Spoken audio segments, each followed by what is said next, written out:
Yo, what up, Fight World? It's your boy Ego, and I'm back with some more boxing.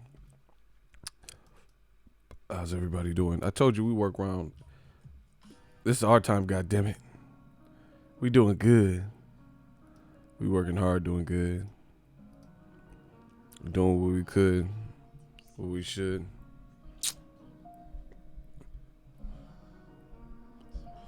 Dang, I've been impressed with Ego's predictions analysis lately. Sup, Ego? What's poppin'? That ain't nothing new. I've been on it. I'm telling y'all. Y'all gotta just pay attention.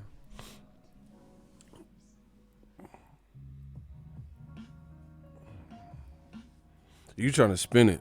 Whoever this Blair Johnson guy is, you trying to spin it, bro. We not worried about what you talking about. This was a L for DAZN. You trying to spin it into some other shit, bro.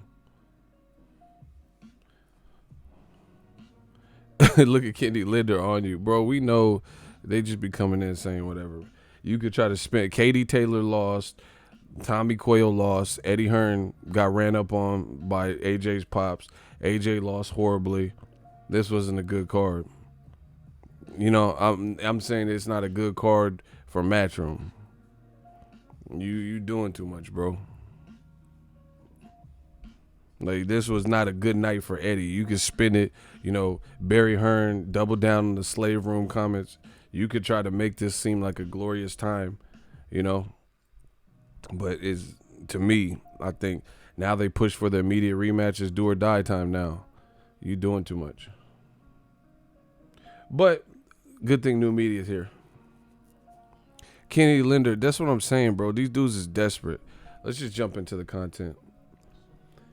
Anthony Joshua on his YouTube vlog, you know, and I'm not playing it so I don't get a copyright strike, but, you know, Anthony Joshua on his vlog, I just watched this scene on Twitter, clicked on it. I watched his thoughts on him losing. Man, listen, I learned nothing new. Joshua, to me, is going to have an extremely difficult time connecting with U.S. audiences. Extremely difficult time. He has a good fighting style, like, you know what I'm saying, in terms of, like, action. People would want to watch him. But personality-wise, I see him having struggles. I don't know what they desire in the U.K., but it just, everything sounds like the stuff he's doing sounds very contrived. It sounds like very scripted, very you know, it's like a TV. It's like Pulp Fiction. Watching Pulp Fiction or Friday on TV and they try to censor it. You know what I'm saying? It doesn't feel right. I'm telling you, bro. It sounds unnatural. It always sounds unnatural. Sounds like he, you know, cut up a bunch of Hallmark card quotes and just got in front of a nice little condo or wherever he was. He's like, yeah, I'm still in New York. He wasn't even talking about anything. You know? And to me, it was kind of damage control. Like, there's a lot of stuff going on, and he didn't really clarify anything. So the only people is pacifying are AJ, you know, diehard fans who just, oh yeah, I'm so inspired and motivated. Like, he's not even talking about anything. Like, the only thing he was saying was, yeah, I took a loss, and, you know, New York's been great. I was in the Knicks locker room, and they kept it warm. And nobody wants to take a loss, but, you know, you have to keep on trucking. Like, like, good luck, bro. I'm telling you, American audiences, I don't think are going to relate because it feels contrived, forced, feels unnatural. Like, you could be reading a teleprompter or you rehearsed what to say. Like, it doesn't feel, I don't know. Like, okay, when I come on these streams, like Eminem said, first take, I make mistakes, just keep it. No punches, pull no punches, no weak shit, this fake shit. If I ever take shit, I eat shit. Wasn't for me, you know? Like, first take, I make mistakes, just keep it. This is just me. Like, this is a regular day. If I fumble, and if I fumble a verse, keep going. First take, I make mistakes, just keep it, you know? I don't care about Tyson Whack 100. Hey, I'm just start blocking you motherfuckers. I don't care about nothing. I care about the title we talking about, bro. Man, see, every time we have these big fights, you always have an influx of people who are never here, and then they just all come on with, like, weird stuff, bro. Mexicans got big balls. Not everyone. Victor Ortiz quit, but there are a lot of Mexican fighters with heart. Andy Ruiz is one of them. He got cojones. He got back up. Props to him. You guys got to stop trying to segregate and act like there's black fighters that quit, there's black fighters that are warriors, there's Mexican fighters that are warriors, there's Mexican fighters that have quit. I run and study the game of boxing. Julio Cesar Chavez Jr. quit. Julio Cesar Chavez Sr. quit. Victor Ortiz quit. But then you also have Juan Manuel Marquez, who doesn't quit. Eric Morales, whose eye was fucked up versus Maidana, and didn't quit. So stop playing with me, bro. I don't care about all this nationalistic pride and all this bullshit, bro. I'm here to talk about boxing. If you're here to talk about boxing, then come to death row. You guys just want to have these stereotypes when it's fun, when it applies. If Andy Ruiz would have got fucked up, then people would have been acting a certain way. But then now when he wins, all of a sudden we have Andy Ruiz fans that never supported, never did their research, and now he's getting viral looks. Why didn't y'all support him from the jump like I did? I was like, man, y'all sleeping on this dude. So stop. Anyway, AJ, he's just in front of a window, and it's just like, I don't know. It just feels like a ABC Christmas movie or something. You know what I'm saying? Like, it just, like, he's trying, I can't believe it, because it to me, it seems like he's trying to be too perfect, and that comes across like that. Like, I would say women are really good with this. Women have, like, if you're a fine woman and you went through puberty, different women start different, let's say 14 or 15.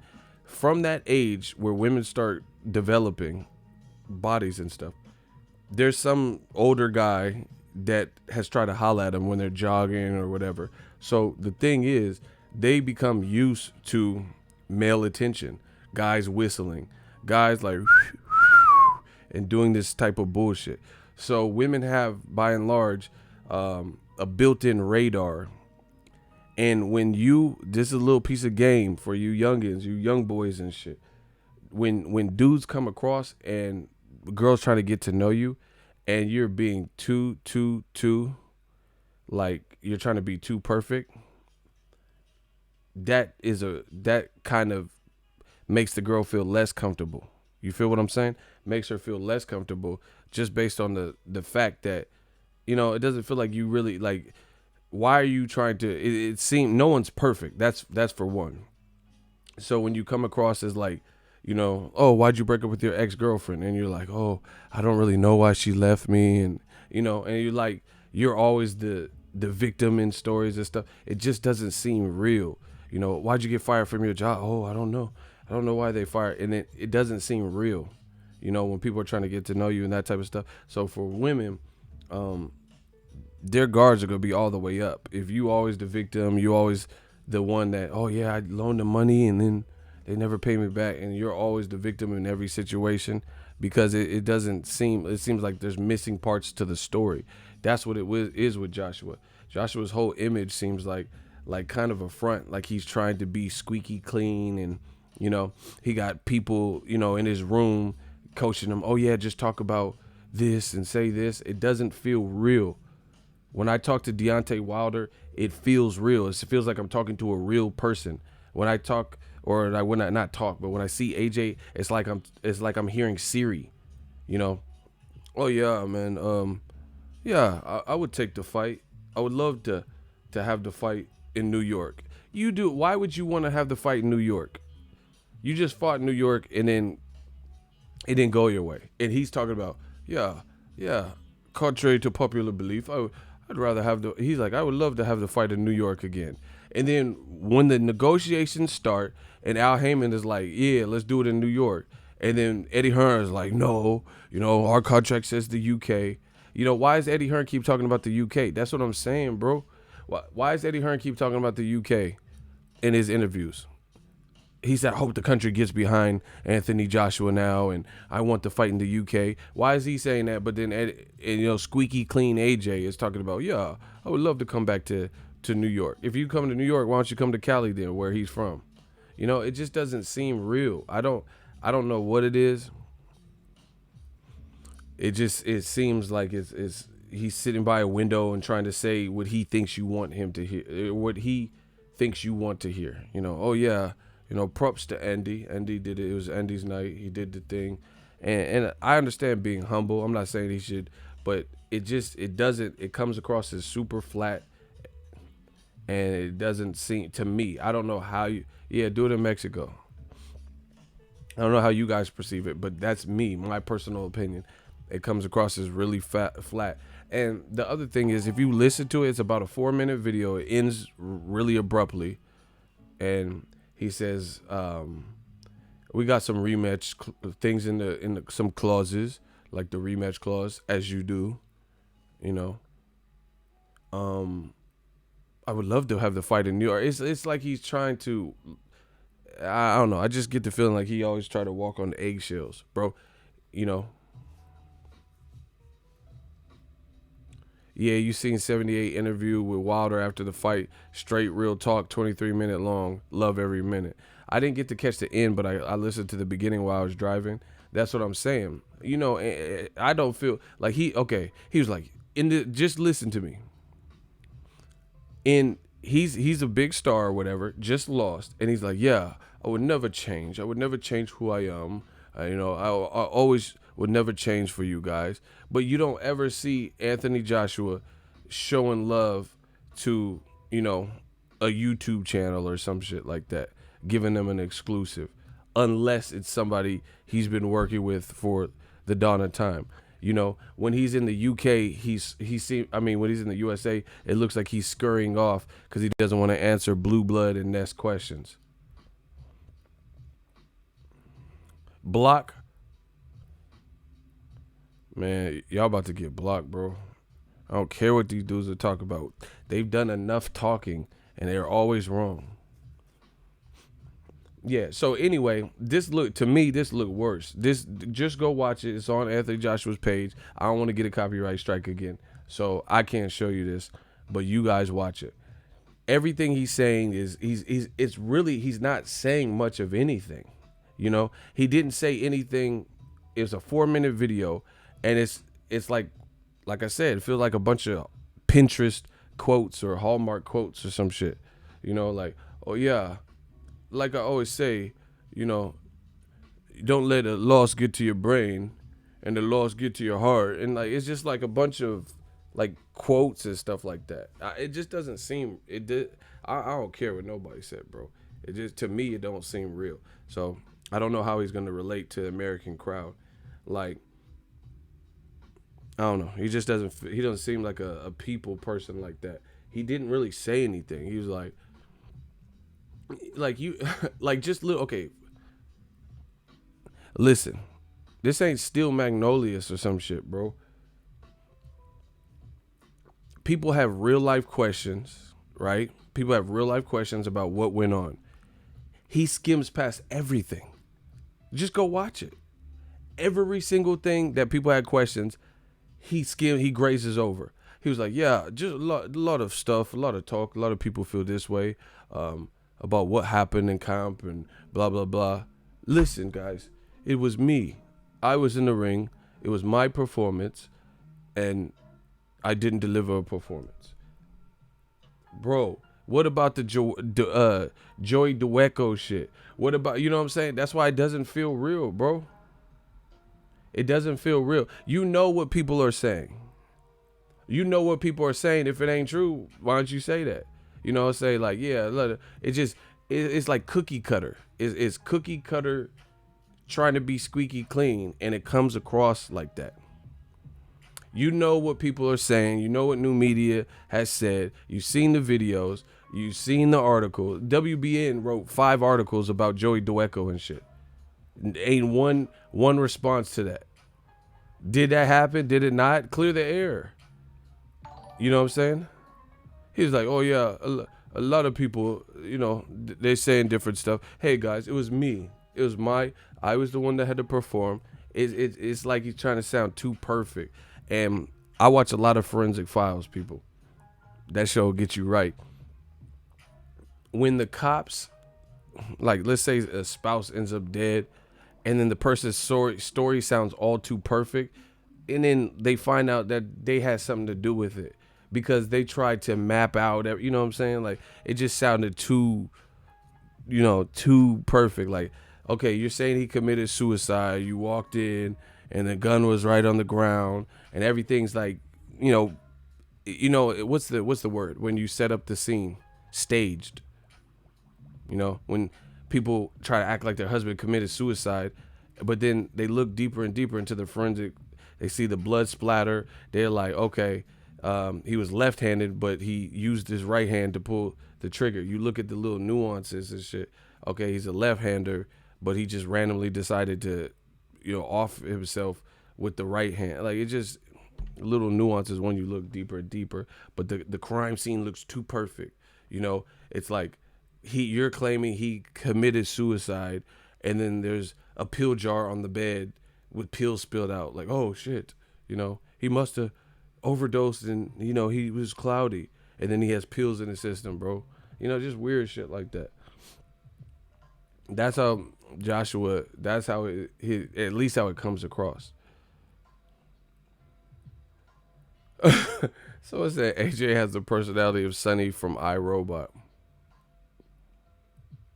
Like there's not. Just go watch it and you tell me what you think and come back here.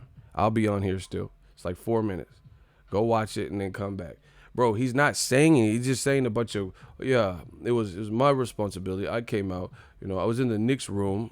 New York open. They let me in with open arms. I'm in the Knicks training room and it's real spacious. No, who cares? That's what I'm saying. Take that shit to the UK because Americans aren't finna buy this because it doesn't sound real. You know, it does not sound real. Like, bro, he's like, it's like trying to show people. I told you, like when girls break up with the or get broken up with, and the guy moves on, and the girl's really hurt, and then she's trying to act like she's okay. That's kind of what it felt like. It felt like a damage control. Like, hey, I'm okay, guys. Stay strong, and a bunch of quotes.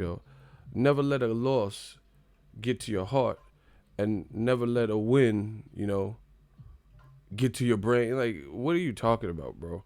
What's popping with the Joey Dwecko shit?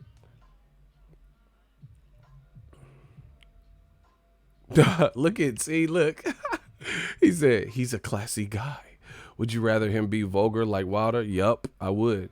I would actually like that because I know that shit is natural, and I know that shit come from the heart, bro. That dude's man. Get this square out of here, bro. He's like, would you rather he be vulgar? Yup, that's exact. Get BG. He baby gangster. Get BG out of here, bro. I don't want him in here. No, stop talking to him. Get rid of this dude, bro. Oh yeah, would you rather him Wilder's classless? See, that's what I'm saying. You guys keep coming with this like pompous type of attitude, like Wilder's classless. Wilder's a God-fearing man. Wilder takes care of his family. Wilder started boxing because his daughter had spina bifida. See, Wilder is relatable because he tells you that there's sometimes where he's vulnerable, sometimes where he's dancing and trying to be funny or is funny. There's sometimes where he's serious. You get the different dimensions. Joshua is like, so every Instagram picture you're smiling. You just took a loss, lost all your belts, and you're like, hey guys, it's me in this perfect scenario, sitting on a chair. I'm still in New York, guys. Like it just, bro, it looks scripted. It looks like an infomercial or something. You guys could believe whatever you want. Good luck with that selling. No, I didn't see nothing. I seen what the title of this video is. I'm not talking about anything else. I don't care about anything but the heavyweight division. Listen, I told you, we doing different shit with my channel, man. We gonna change the game. People always want to get sidetracked. Nah, we gotta talk about what we gotta talk about. But anyway, just go listen to the AJ. Just go listen to it. He's in front of a chair, and he's not really. He literally didn't say much, but a bunch of, keep your head up quotes, and don't let a loss define you. I won't let this loss get to me. I'll go back to the gym.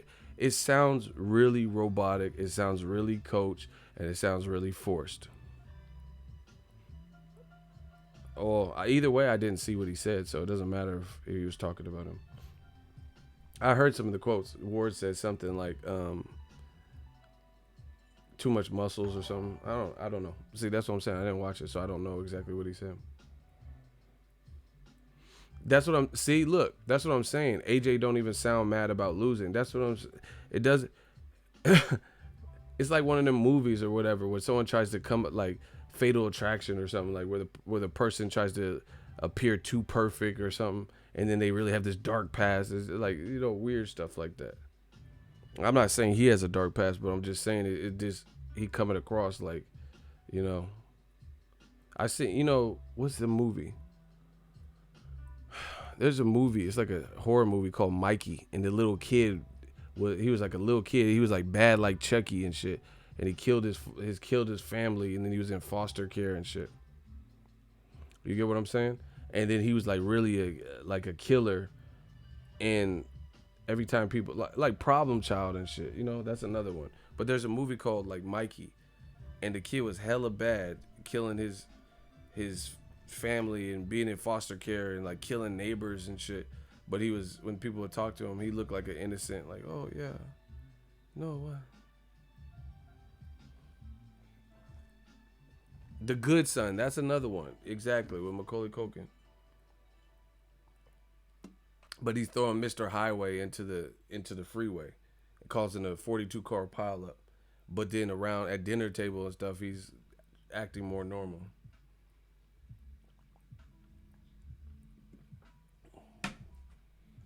You guys could watch it. Tell me what you think. I'm just telling you my reaction.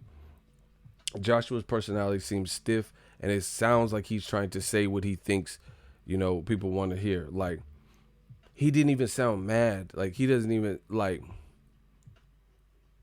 sound gutted or anything. He was just like, yeah, congrats to Andy. Like he's trying to play it off too cool, and it's okay to have regular raw emotions.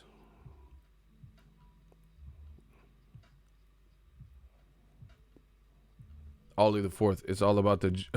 It's all part of the journey. Joshua on one. Did he say that? I see. I don't know. That's what I'm saying. Is that what he said, bro? I can't. This the real deal. This the real deal. This the real deal. Easy work.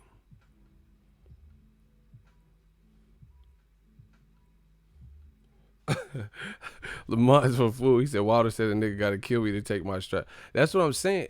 And Pete, see this what I'm getting this energy from the UK. I don't know if it's just the UK, but I'm getting this energy from the UK. Stop with this fucking distinguished gentleman bullshit, bro. Nobody cares about that anymore. This like, oh yeah, this is not. We don't act like that.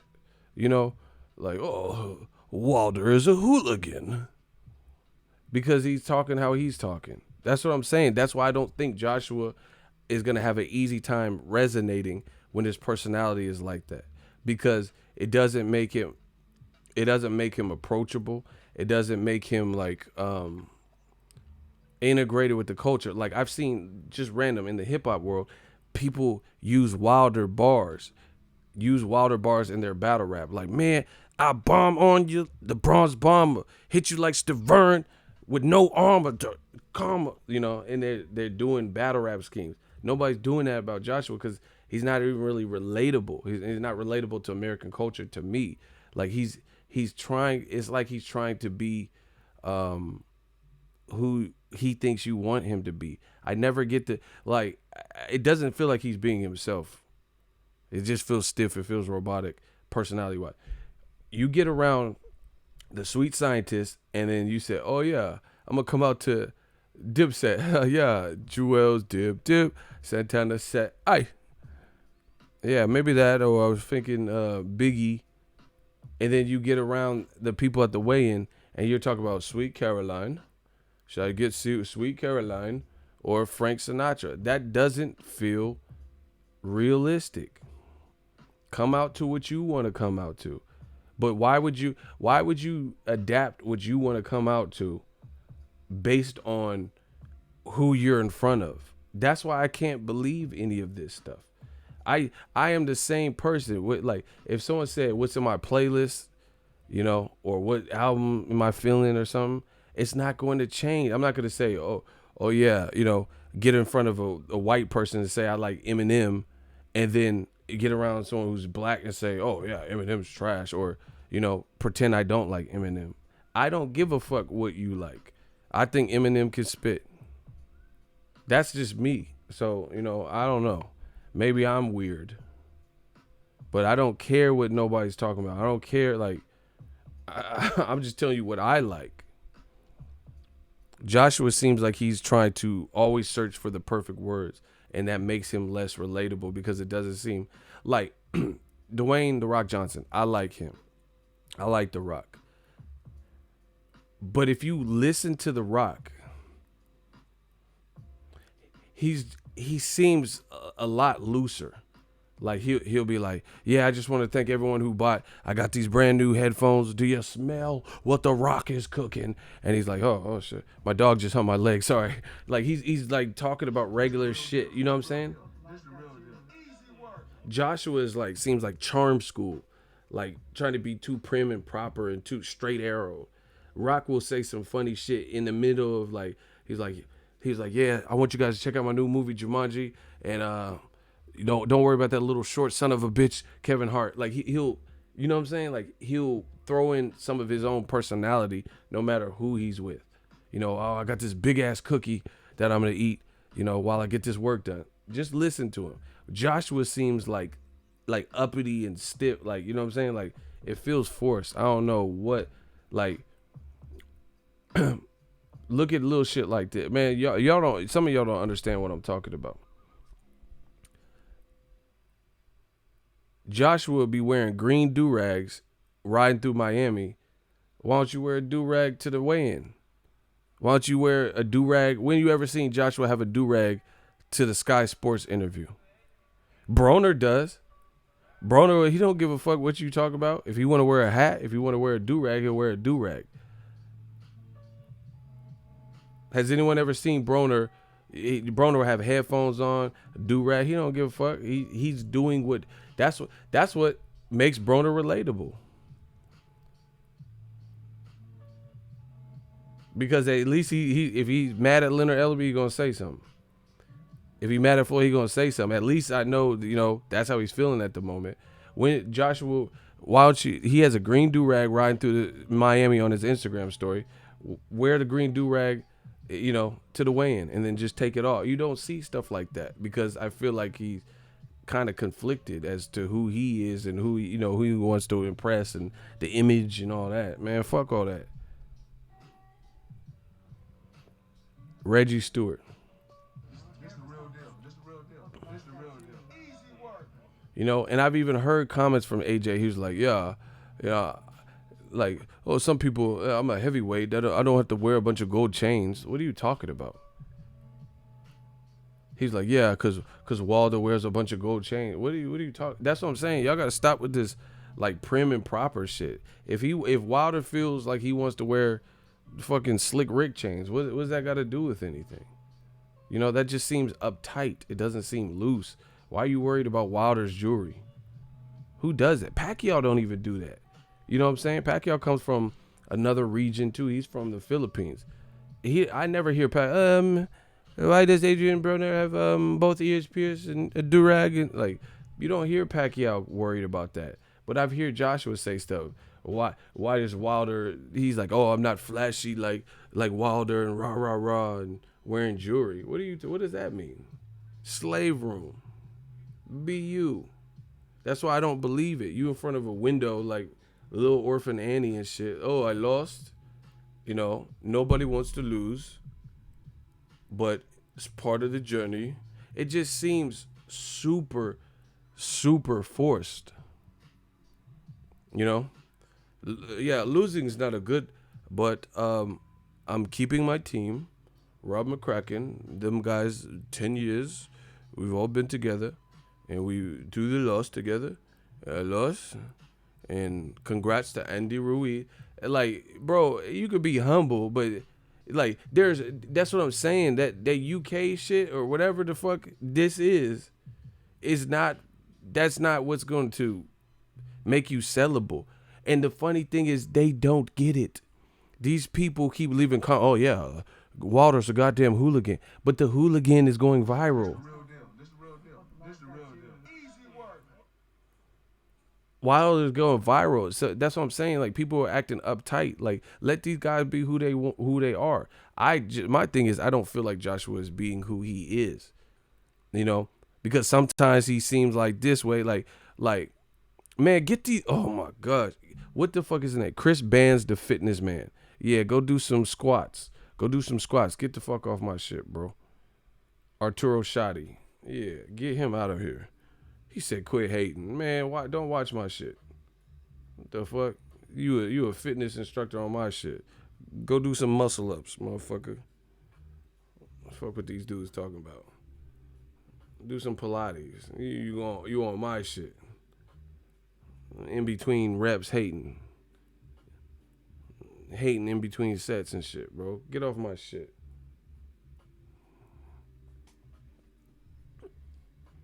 Joshua is someone he thinks he wants to be.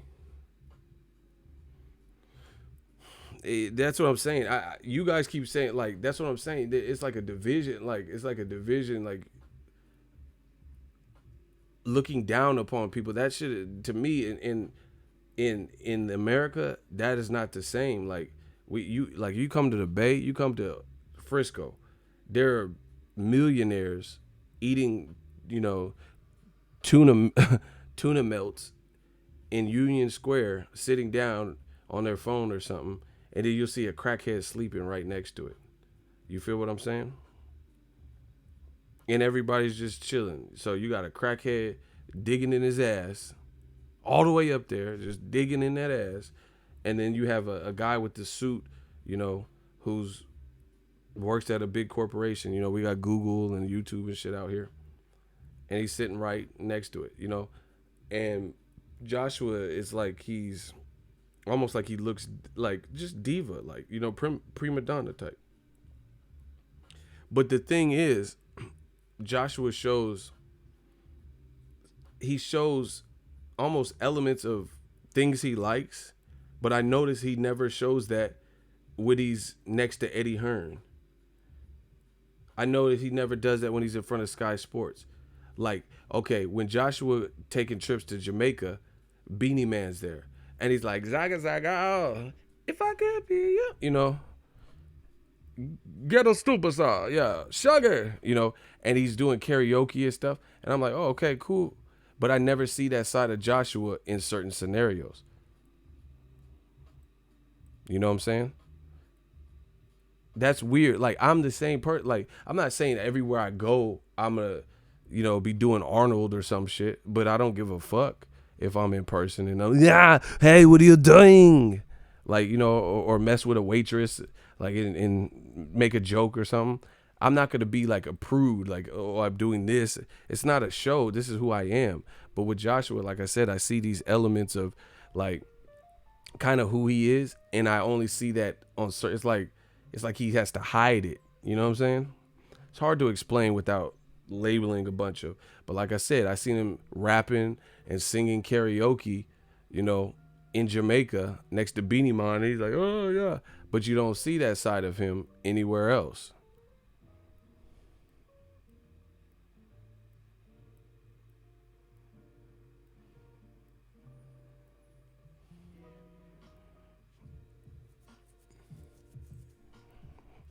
So, like I said, I personally think Joshua is conflicted.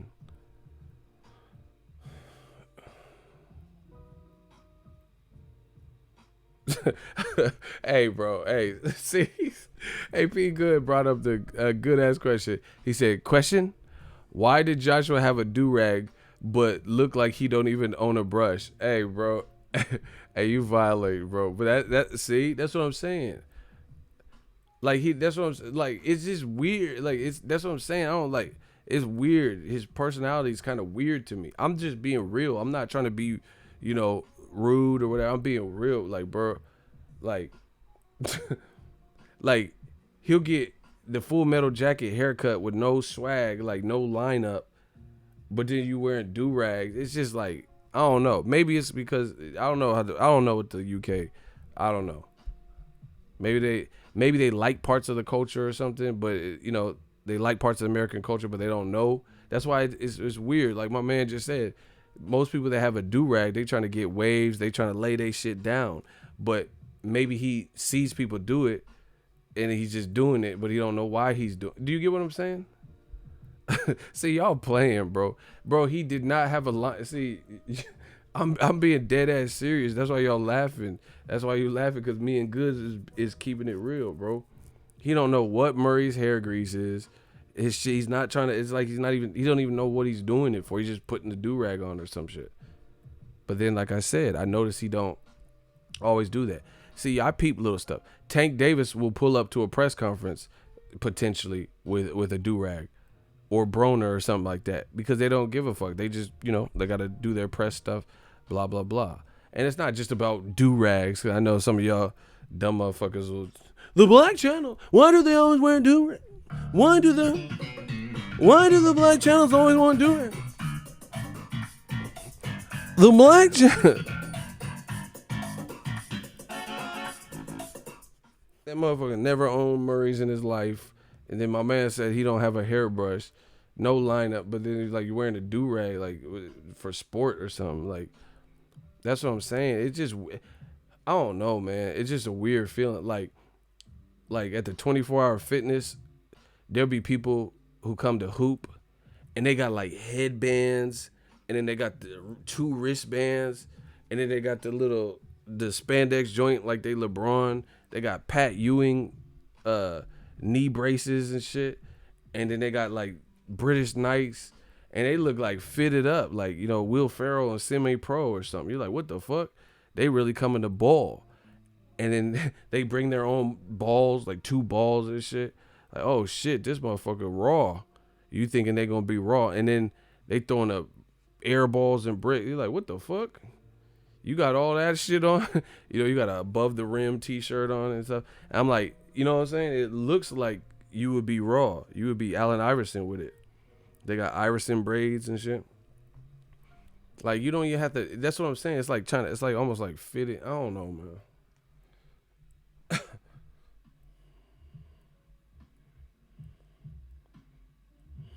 It's just like he's trying to be too perfect and to say the right things, and then the people in the comment section are like, yeah, man, AJ, I'm so inspired. I want to lose so I can come back. Like, bro, this that's what I'm saying. The UK, maybe they'll like that. I don't know. Maybe the UK likes that type of shit, but in America, it's a different culture. It's a different culture. So I don't feel like that earns him points. Like, he is like trying to be too perfect. We like, look at American food. American food don't have no. We eat chili dogs. That like food that's considered American. It'd be like fucking deep fried bacon and barbecue and hot dogs and bacon cheeseburgers and bullshit like this. You know what I'm saying? We just natural. I don't know. I just feel like it feels more natural. Joshua, I feel like it feels like you can't relate to him because you don't really know what type of person he is and what to expect type of shit. Do you get what I'm saying? Sometimes he seems really confident, like, oh, I'm the landlord. I come to collect the rent. You're like, oh shit. But then he's like, oh, I got a sports psychologist. And what if I get hit with a big shot? So to me, it's just like, I can't put a finger on it. Pause. That sounded a little bit weird. I can't put a finger on who he is. Like I said, sometimes he's freestyling, but you never see. It's like he purposely doesn't show different sides of him. I don't know. It just doesn't feel right. That's just what it is. Like, Broner will be who he is everywhere. You know what I'm saying? He be like, oh, he a bitch ass nigga. Like, he just say that. And I'm not saying you have to take it that far, but with AJ, it seems like he's trying to, like, I told you the same thing with the MTV Cribs. I'm like, what are you doing this for? You deep in camp, and you're like, yeah, I was punching the heavy bag, and the bag fell off, and then they showed a clip of it. Like it's like we were really watching MTV Cribs. Welcome to my humble abode. This is the shower. Like, what about Andy Ruiz? What's popping? Like, what's with the game plan? Some montage, quick montage snippets or something, some intense workout scenes. He giving us a tour. Oh yeah, this is 2 rings. I hate this ring. It's too big. I like small rings, but I bought this big ass ring and still put it here. Like, it's just weird. And you guys in the UK, well, yeah, you're fucking right, AJ. You did it. You did it, bruv. Yeah, man. Who are ya? What? Like, they getting excited off of this shit, bro. I'm like, what? What? Like, okay, versus, remember when Adrian Broner was training with Gervonta Tank Davis? He did that 25-8 show. That shit was lit. They put some music behind it. Interviews, training montages. Shit was cool. Showed him on the heavy bag, Tank on the heavy bag. Shit was cool. With Joshua, it feels like That's So Raven or some shit. I'm just being real, bro. Like I said, it's like almost like he's talking to kids or something. Like, yeah, you can't let a loss get to your heart, and you can't let your mind have a mental thought. Like, what are we talking about, bro? It just AJ is too choreographed. That's what I'm saying. It's like he's trying to map it out, and maybe that's it. Like I said, maybe it's a cultural thing. It's hard to, without thinking of 1,000 examples. See, y'all playing, bro. Y'all trying to play with me, bro. Like, I feel like, I don't know. It's just weird. Like, he'll be on Sway rapping, but you never see this type of side of him. When he's on Sky Sports, he's always like, now he's trying to be serious. I don't know, man. It's just weird. It's just weird. And then here's the thing. You have two white fighters, Tyson Fury and Conor McGregor, and they got swaggy. Tyson Fury be saying some funny shit. Conor McGregor be saying some funny shit. I feel like Conor McGregor, like, he just seems like regular with money, a fighter with money. Do you get what I'm saying? You have two Caucasian fighters, Tyson Fury and Conor McGregor, and they both feel just looser. I don't know what you're thinking. Nate Diaz, he had an animal balloons with the gangbangers in Stockton. Like, he just seems like it's not, like, he just thinking of one-liners and stuff. It just flows. Joshua, like, I watched the Notorious Netflix movie. I don't know what you're thinking. Nate did fuck them, Conor McGregor. I watched Ariel Helwani, I think, interviewed him after the Nate Diaz loss, right?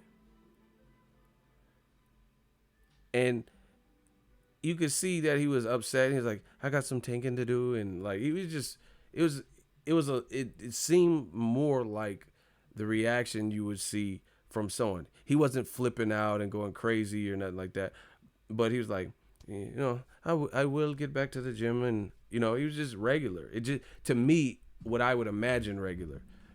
His face was a little bit marked up. He could tell the night didn't go his way. It just seemed what I would expect from a fighter. I will get with Cavignon, and we'll do this, and we will, create this what we started. AJ just seems super like stiff, and it's like he's trying to be too perfect. Like he wants people to like. I don't know. I don't know. I don't give a fuck if nobody like me. I guess that's what the difference is. It seems like he wants people to like him and look up to him. Like, same thing with Muhammad Ali. Muhammad Ali, he never felt contrived. It seemed like he was being who he was. Like, I see Muhammad Ali, and he's like on shows, like, let's say with a white interviewer, and he's like, oh yeah, tell me about wealth. And he was like, You see, the thing about wealth is da da da da. So I gotta have nice cars. I gotta, he just seemed like he's no matter who he's in front of, he's the same person. It's very fluid. Dillian White said he was fake too. See, Tyson Fury said it too. Like it just doesn't seem weird. It doesn't seem real. It seems like he's like Dillian White. That's another person. I fuck with Dillian White. Dillian White is like when Derek Chisora said I'm gonna be in your ass like anal beads. Dillian White was like what the fuck? Like he has like a personality. Joshua feels like Teddy Ruxpin or some shit. Like they put a battery in his back and tell him what to do. Like Joshua, they need to do a Get Out sequel with Joshua, bro. He could be the guy from Brooklyn. Hey man, you cool? And you snapped a picture of him. Like what the fuck? Go watch that his loss. He don't even it doesn't even sound like he lost. It sounds like he's talking about one of his fighters losing or some shit. It really feels like some Get Out shit. I'm just being real. Yeah, Dillian White is cool. I like to see but he seems regular. Like when he was doing the behind the gloves with Joseph Parker, you could tell that he was talking shit, but he didn't really have hatred for Joseph Parker, but he was still saying some funny shit. You know what I'm saying? Joshua is like he's I don't know. Like I said, conflicted. Maybe it's the because he sold weed or whatever, and now he doesn't want to be labeled a thug or some shit. I don't know because he seemed to be the only one like that does it.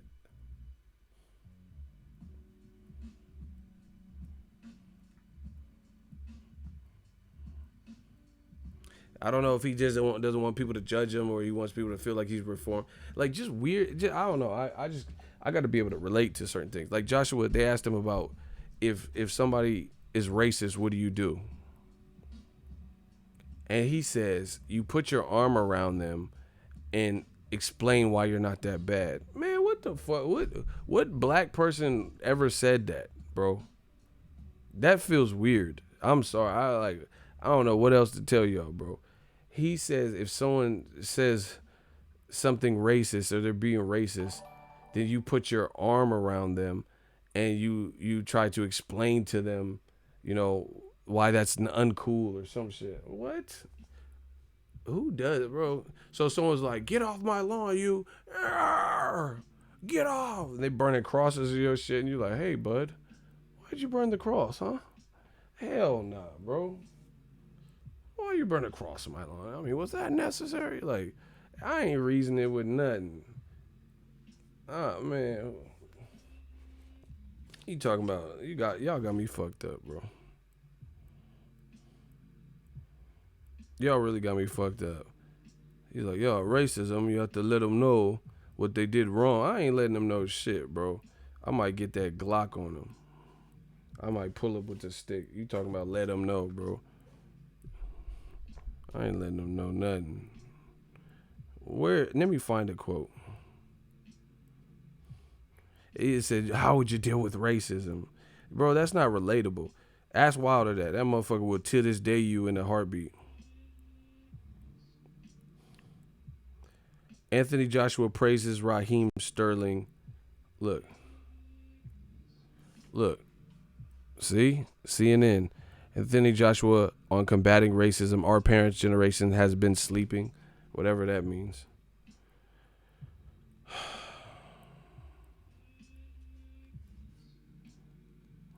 This was from this year.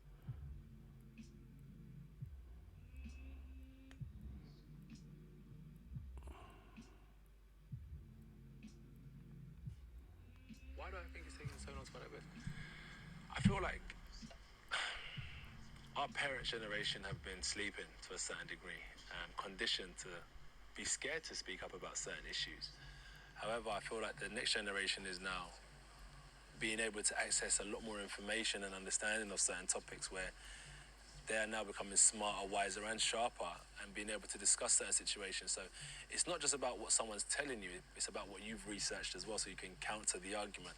So I feel like Raheem and Troy are now a lot more confident, their eyes are a lot wider, so when these topics come up and conversations happen, they're a lot more outspoken, rather than it used to be that this is what history is, you shut up and this is what we're telling you. This is like, no, this is what I researched and I'm going to counter-attack This is you what I said. So researched. the guys are getting a lot smarter.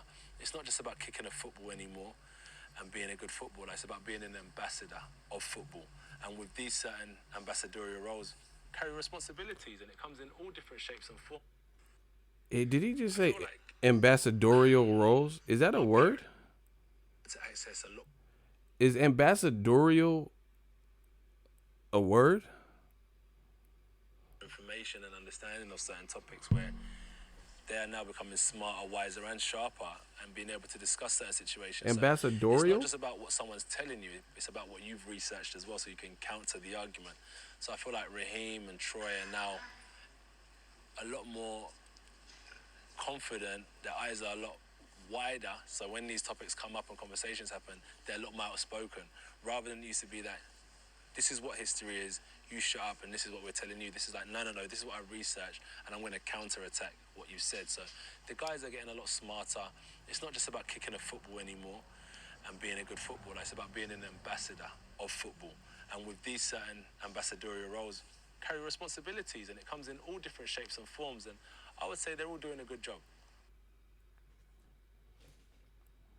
Bro, he said more shit than that. That's not the other one. Bro, that's not even the full one. He said there's another one where he said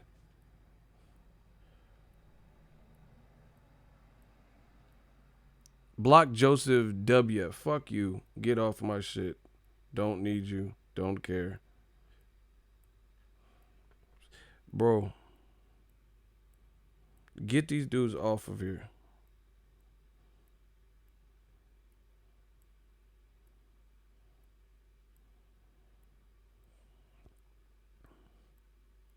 Man, he has another one where he was talking about some other shit. And I was like, what?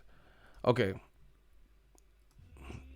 But see, that's what I'm saying. It's not relatable. It's like he's trying to sound like profound. Like you didn't really say anything. He said, oh yeah, it's about being an ambassador for soccer, for football, ambassadorial.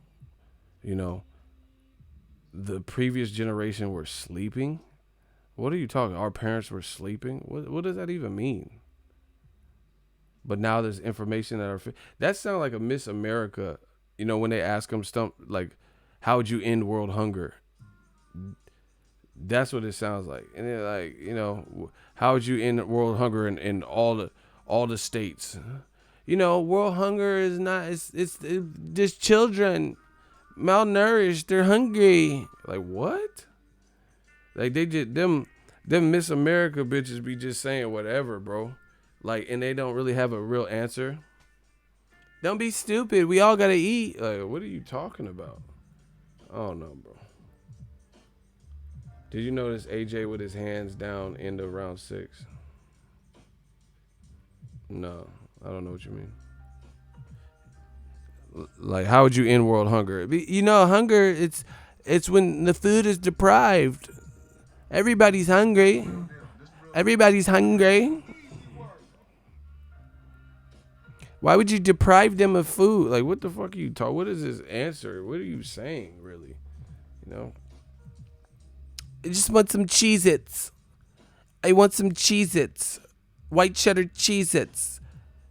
You know, why would you just have a whole box of Cheez-Its when you could share the Cheez-Its? You could share... Jesus. You could share the Cheez-Its. Don't be greedy. Don't be greedy. Share the box of Cheez-Its. You know, take out 5 in the box and share the Cheez-Its. Like, what? Hey, these motherfuckers tripping. Chicken and the biscuit. Like, hey, what the fuck are you even talking about, though? It's the Cheez-Its. The kids.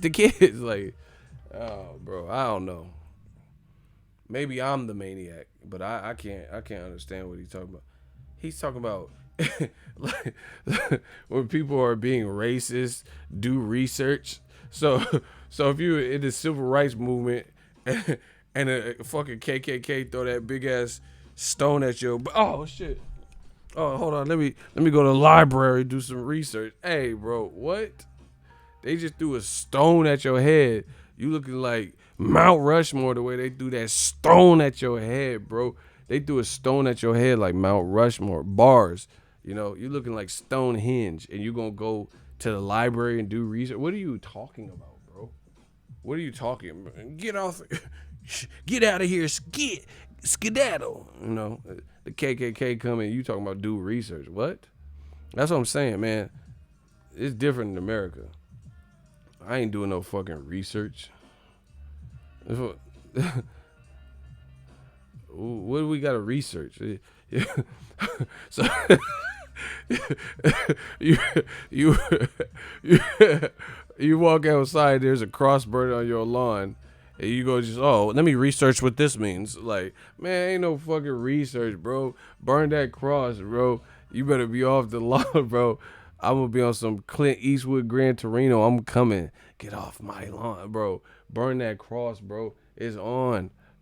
I'm telling you. You talking about do some research. You got a cross burning. Let me chapter 6. Let me burn crosses on lawns for dummies. Let me research. There ain't nothing to research, bruh. Hey, bruh. Nothing to research. We know what that means. That's what I'm saying. It's like he's trying to be too PC. You know, trying to appease everybody, you know. And that makes you come across. So you speak to Americans, Ak and Barack, who are from New York, and you say you're coming out to New York artists. This is what he did. He said, yeah, Dipset, Joel Santana. Like, he did all this shit. Or maybe Biggie. And then when you got around and there's a bunch of UK fans, and some of them, a lot of them were Caucasian, then he say he coming out to Sweet Caroline and the shit that they be chanting in the UK. Why don't you say, hey, I'm coming out to that L's. My man is locked up. Joel's is locked up right now. I'm coming out to that Dipset anthem. But 2 days ago was Dipset anthem. I can't. That's what I'm saying. I can't trust that. You see Andy Ruiz, that motherfucker, he from LA. Everybody know what happened in LA with Nipsey. And he walked out to Nipsey. That's it. He walked out to Nipsey. That was his decision. And I guarantee you, if he knew he was walking out to that, that's what he would say. He said, I'm walking out to Nip. You know, yeah, I played in the gym, blah, blah, blah. But Joshua, it's like he wants to... there's a Bill Cosby quote. He said, I don't know the keys to success, but I know the keys to failure, and that's trying to please everybody. I feel like Joshua is a pleaser. Pause, because that sounds weird. I think he's like trying to please everybody and trying to please too much people. Yeah, he's like trying to be this, like, I don't know if he has like a charm school person and they say, hey, so Wilder's this, you know, big scary guy with, you know, braids, so we need you to be the ambassador so he can look like the villain. But that shit don't work because he is the villain. That's cool, but the villain is knocking people out. Listen. Are you walking out to, man? Is it gonna be hip hop? Is it gonna be a dramatic song? There's a few, like I was looking at Dipset anthem. Dun dun dun dun dun dun dun dun dun dun. Jewel set center. It was it. So you know Dipset. So this guy's a real student of the game, man. You're a real hip hop man. To that, Meek Mill, Dreams and Nightmares. I don't know. We're mixing it a bit. Definitely gonna be somebody from the East Coast. It has to be someone from this side, right? It has Absolutely. to be someone from this side. So, or Biggie, you know what I mean? Oh, man. Yeah. So there's good opportunities. There's really good opportunities. This dude said there's good opportunities and came out to Sweet Caroline, bro. Bro, he said it has to be somebody from here. Dipset anthem. And then then at the weigh-in, the girl with the white short updo, she said, "Oh, what are you coming out to? What song do you coming out to?" And he was like, "Oh, Frank Sinatra. Maybe I'll come out to Old Blue Eyes, or I'll come out to Sweet Caroline." And they're like, "Yeah, Sweet Caroline." He's like, "Oh, there it is, Sweet Caroline." What the fuck happened to Dipset anthem? See, bro, y'all can say whatever you want. That's not, I can't trust when people are that floozy. How you go from I gotta come out to someone from the East Coast, and it's his choice. And the thing is, AK said, Ox said, are you coming out to some hip hop? You coming to something dramatic? Block these motherfuckers. Dan B can get it. Dan B, you about to get it. Quit it, Dan B, you about to get it. Look, bro, why do they keep coming to me telling me what I'm doing wrong? If you don't like this, there's the door. You could leave. You could get blocked, or your ass could leave, or you could get blocked. It doesn't matter which one you want. I'm like Burger King. How you want it. Bro, leave me alone. Back to what I was saying. Sorry you guys have to witness this. Bro, so that's what I'm not. He's saying, the dude saying, oh, you're nitpicking. I'm not nitpicking. I study psychology. This, to me, it feels like Joshua is trying to constantly be accepted, constantly trying to say what you. That's why I didn't believe the Wilder shit. Since you guys want to talk about, I didn't believe the Wilder shit because depending on who was interviewing, depending on who was asking, he would say different things. That's why he felt relieved, because now he doesn't have to be, pressured by anyone. Oh, I already lost. I don't have my 4 belts. At best I have to rematch this dude. I don't have to worry about Luis Ortiz. I don't have to worry about Wilder. That's what I'm saying. I'm not nitpicking. I'm showing you the qualities with whether it's the music, whether it's this. Oh, how'd you get the bumps and cuts and bruises and black eyes in your face? Physio. I had a physio. Okay. You said it to Radio Raheem. 2 days later, oh man, I got a lion in the camp. You're lying in the camp. You didn't have a lie. You're lying in the camp because you keep switching what you're saying, bro. And then they get mad at me for pointing it out. It's not my fault. I'm not the one not being myself. I'm not the one switching what I said. Like I said, it's like Heath Ledger as the Joker when he kept talking about how he got the scars. He kept switching the story depending on who he was talking to. Physio, lying in the camp. You're lying in the camp. And they say the first thing out of his mouth, he says, oh, what are you coming out to? You're going to come to some hip hop? You coming to something dramatic? Oh, yeah, Meek Mill, Dipset. Why'd you do all that? Why'd you go through the whole Dipset anthem and then rehearse it, and then say you coming out to Biggie or someone from this coast and there's a lot of opportunities and all this shit. And then when it came down to it, you're like, no. That's what I'm saying. He's trying to appease too many people.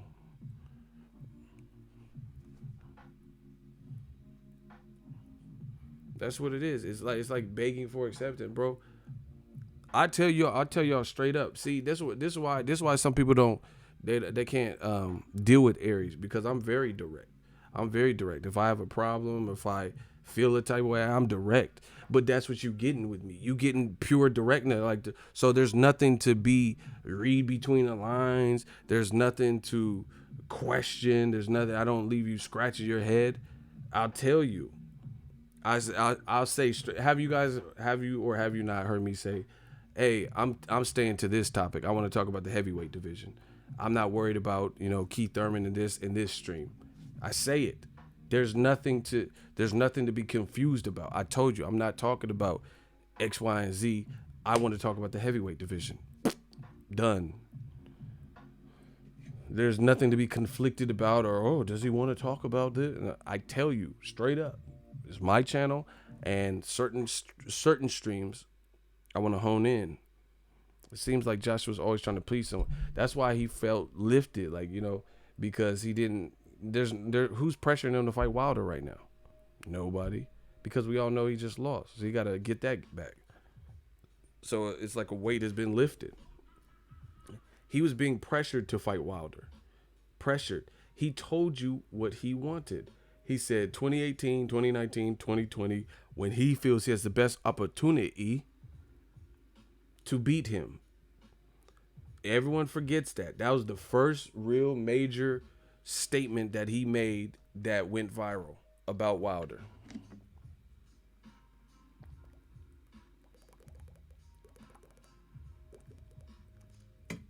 And that's the one I actually believe.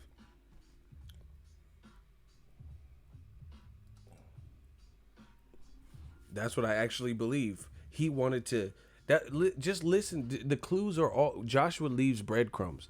The the the breadcrumbs are there for you to follow. The red flags, the patterns. He always was talking about Tyson Fury and Deontay Wilder when they turned pro. When he turned pro. What other boxer do you know that is constantly bringing that up? Like Teofimo, he said, "I want to fight. I want to fight Loma. I feel like I could beat him." End of story. He's not. Oh, Loma turned pro in 2013, and I turned when in 2013 I was in the seventh grade, and nobody else is doing that. Nobody else is doing that. Nobody else is doing that. When have you ever heard Teofimo call out Loma and then say he wants to fight Loma um, this year, next year, next year, next year? He's more direct. That he said, "I'm gonna be here for one more year. Let's get it to popping, cause then I'm moving up." Period. Point blank. Period. That's what him and his father came up with the game plan. You look at my dude Rolly.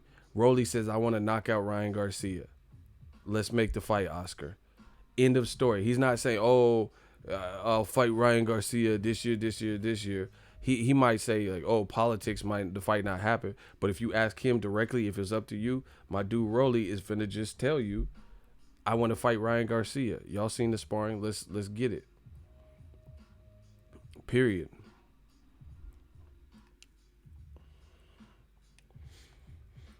Joshua. That's why it always felt like a forced, unnatural because it wasn't consistent. If you do anything consistent, then it becomes easier to believe. Do you get what I'm saying? It becomes easier to believe because at least like maybe you really feel this way. You get what I'm saying? You know, Joshua and Eddie Hearn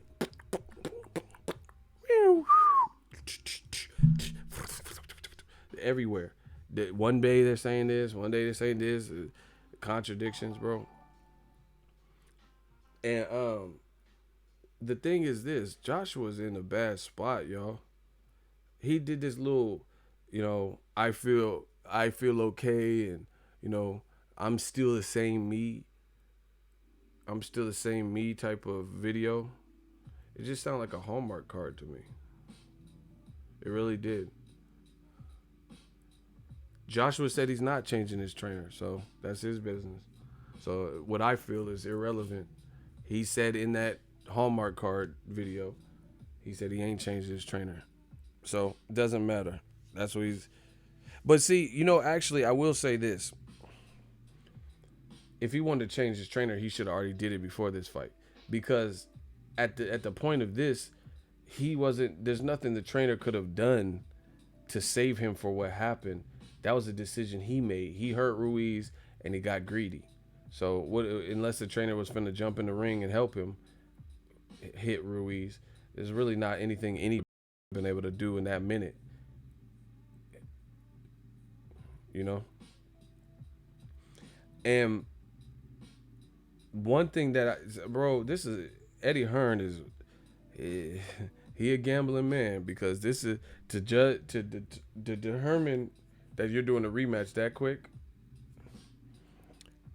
That's a big gamble. That's a big gamble because this this could spell disaster, especially if Al Heyman has options on where the venue takes place. I don't know all the details, but you trying to bring him back this year. Some people get knocked out and knocked down in embarrassing performances, and they take 8 months to a year off. You're trying to bring him back in 4 or 5 months to figure out all of this. There were so many things that, in my opinion, went wrong here that didn't look right, and they're trying to bring him back that fast. Damn, you know, we'll see how it plays out. Like, for one thing I didn't like, for example,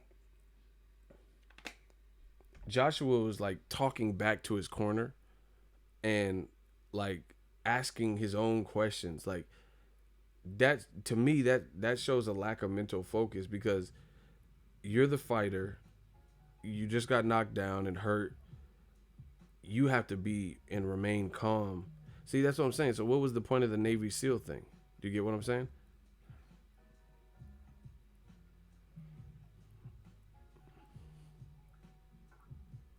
What was the point of Navy SEAL? Because I didn't like how he dealt with that type of pressure in the sense of he was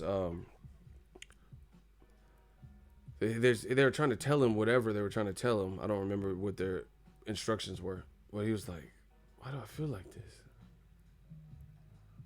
Why do I feel like this?" And then later he was like, they're talking to him instructions, and he said, "What did he hit me with?" Like, you got to remain calm. You got to, you as a cohesive team got to figure out a game plan to stay away. And it's like, it was a weird disconnect to me. Like, I don't know. The stuff Joshua was saying in the corner, maybe he was concussed, but the stuff he was saying, I never heard no fighter say that. What did he hit me with? And Tim Bradley was in bad shape versus Ruslan Provodnikov. He had a concussion. But, to each his own. Different people act different.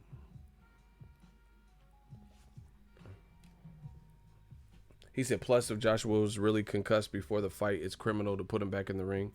He should have had a medical leave of absence. But that's what I'm saying. Like, even whether he was, this is what I'm saying. I don't know what Eddie Hearn is doing with that because, bro, why are you even bringing him back this year? Like, even if you're, well, I guess there's a time frame. Maybe he only has 6 to 7 months, but that's a huge fucking gamble, bro. I don't know what the rematch. See, this is what I'm saying. They did not expect to lose because the rematch clause is probably 6 to 7 months. So they probably have, because he said November, December. The happened in June, July, August, September, October, November, December. So it's probably a 6 month rematch clause. That's why they're saying November, December. Shit. I don't know how long rematch clauses can go for, but that goes to show you that they didn't expect to lose. You know what I'm saying? But you're going to have to bring him back this year. And even if he had a concussion before the fight, that's debatable. But it looked like he was concussed in the fight. So I don't even understand how he's going to be allowed to fight and how you guys are pushing through with this. Because he got dropped hard and he got dropped by a heavy-handed puncher with fast hands and he didn't see punches coming. And you're going to put him right back in that. That's just, I don't know, man. I just, it worries me. It definitely worries me.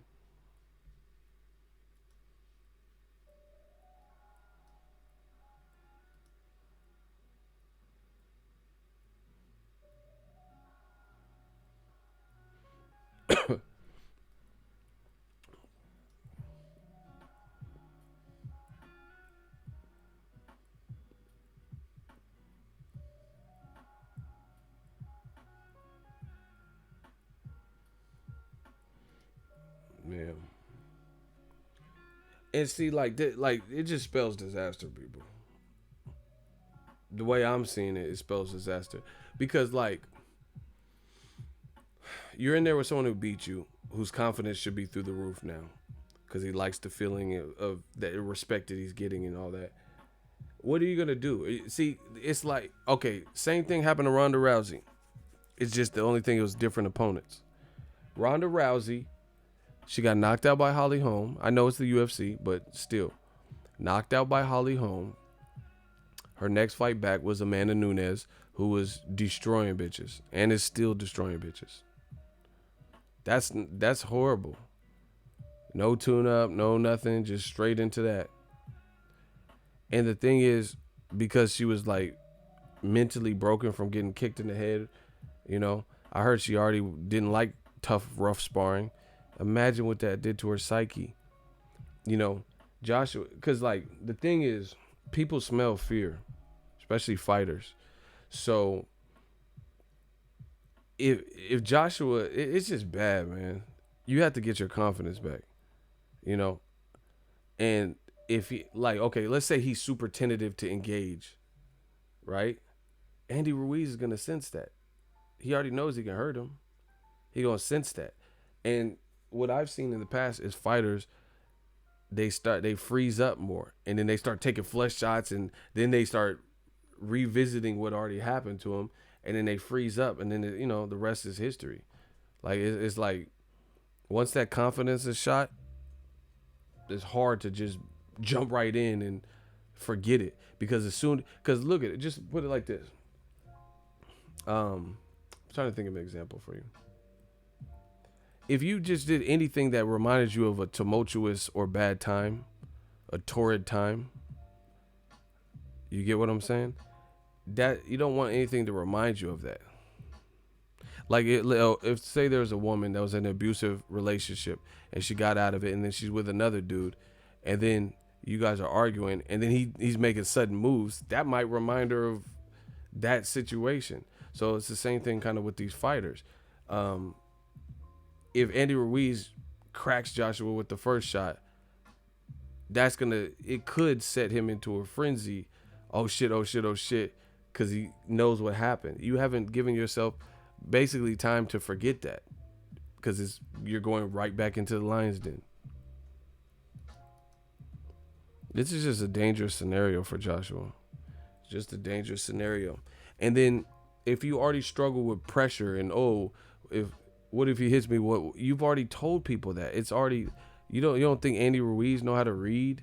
You've already said to sports psychologists, I've made videos, New Media's made videos, other people have made videos. Everyone knows. Deontay Wilder talked about the sports psychologist shit, right? So everyone heard of it. Everyone knows, the articles you state, what if he hits me with one big punch? So if that was a fear when you were undefeated, what's it going to be now that he already defeated you? And there's no gaps. Eddie Hearn really did a number. I'm telling you guys, because now this is what I think is happening. Y'all want to know what I think is happening? If y'all want to know, smash the like button. And can I get a hell yeah in the comment section? We working. Can I get a hell yeah? Hold on.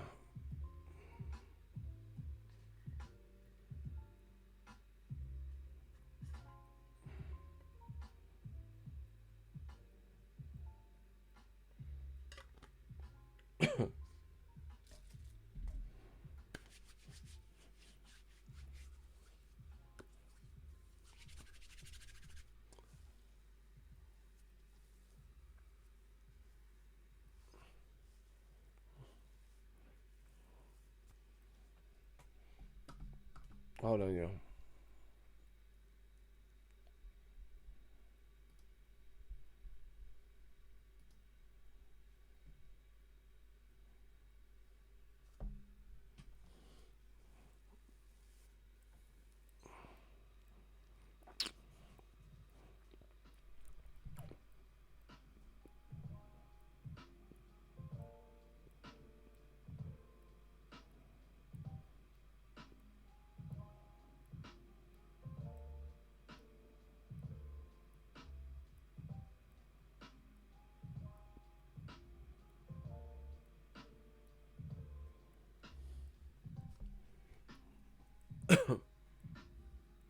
Hold on 1 second.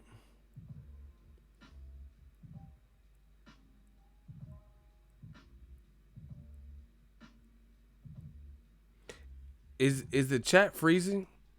Is it choppy right now?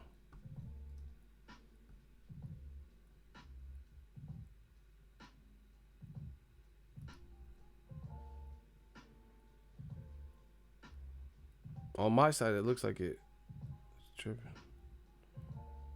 YouTube gotta fix this shit, bro.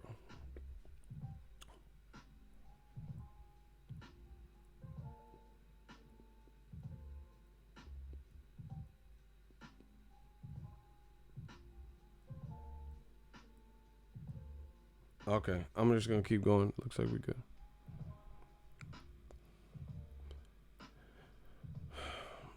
All right, so this is what I think happened.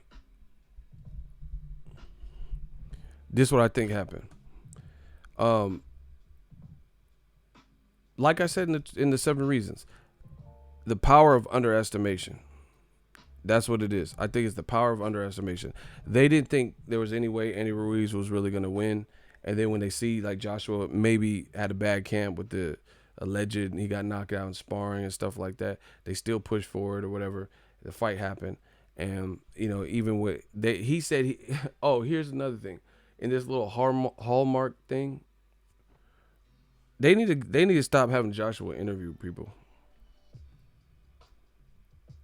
right? In that little hallmark why I lost or whatever it's called that Joshua did, right? He did the video on his YouTube page, like how come I lost or whatever.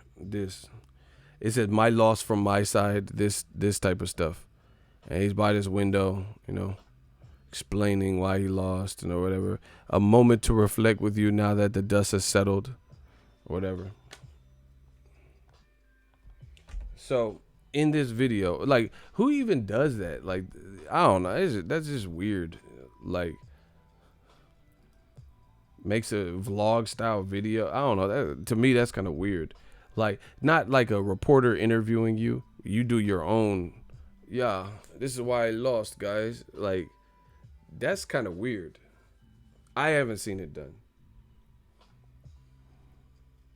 Like, he had to have his own, like, you know what I'm saying? Like I said, I can understand like a reporter asking you questions and those videos come up, but he's in, like, I know video editing. You're in a room with proper lighting and shit like that, and you're making your own, you know what I'm saying? You got somebody with a 4K camera or whatever, nice camera, making, that's what I'm saying. Like, this is weird. The real reason I lost from my side. Don't believe what I said post-fight. Believe this video on my vlog so I can get some YouTube money. This shit is weird, bro. I'm just being real.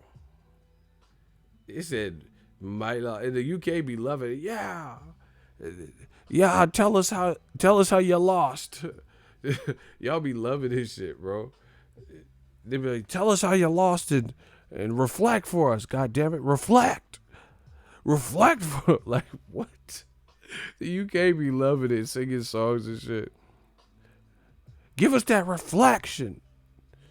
Tell us, like, motherfucker, we know how you lost. We watched it. Eddie Ruiz quick did a bitch. Like, bro, man, I'm about to turn this shit off, bro. This shit is crazy, bro. Motherfuckers talking about why I lost. Man, DAZN put up 40 videos of you why you lost. What you talking about? Yeah, why I lost. They got slow-mo, the epic round 3. DAZN got 40,000 videos of why you lost. You talking about? See, that's what I'm saying. He's trying to buy the adoration of fans or some shit with that Hallmark shit. That's not gonna work in America. UK, y'all like that. That's cool, whatever. The why I lost from my side and what we can take away from this. Like, Bill Nye the Science Guy looking at. Like, you know what I'm saying? Like, it's just weird. I ain't never seen no fighter do that.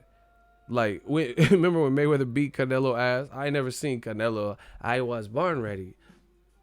I'm going to tell you, here's a little story I like to tell. Like, I never seen that. When Canelo got his ass dusted off by Floyd Mayweather, he just simply got better. He didn't have to explain and tell nobody. Someone said Sweet Carolina.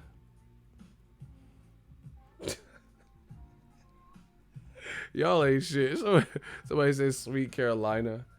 I'm done, bro. He said Sweet Carolina. That was kind of funny, though.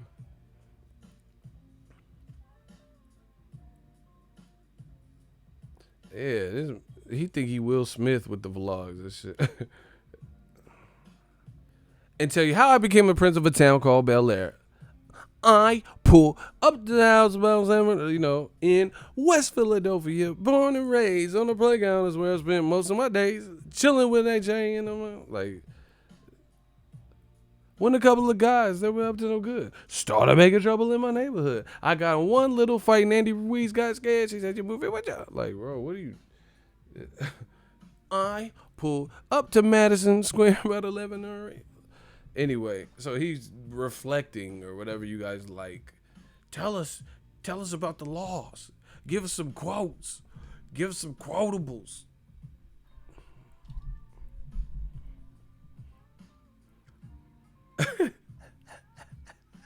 Hey, y'all, okay, I was about to get to it, but y'all, okay, let me get to it. Y'all bringing it up. All right.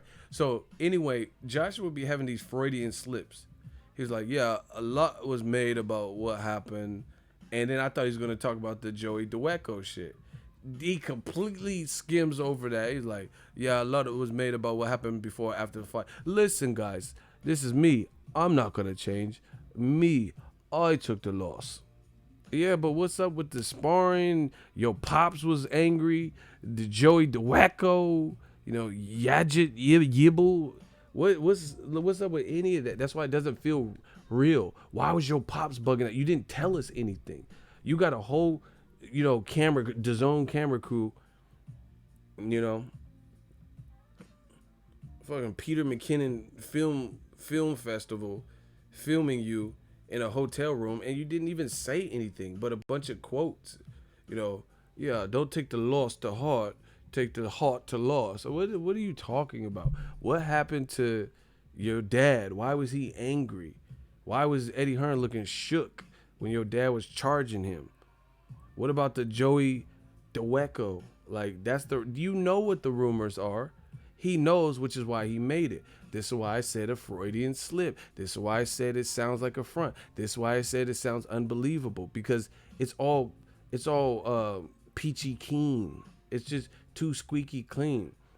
He's like, yeah, had nothing to do with the comp, or like, he randomly said, I didn't have a panic attack. I was in the Knicks locker room, and it was big and warm, and they opened me with open arms. Listen, guys, I lost my performance. It sounded fake, bro. It sounded fake.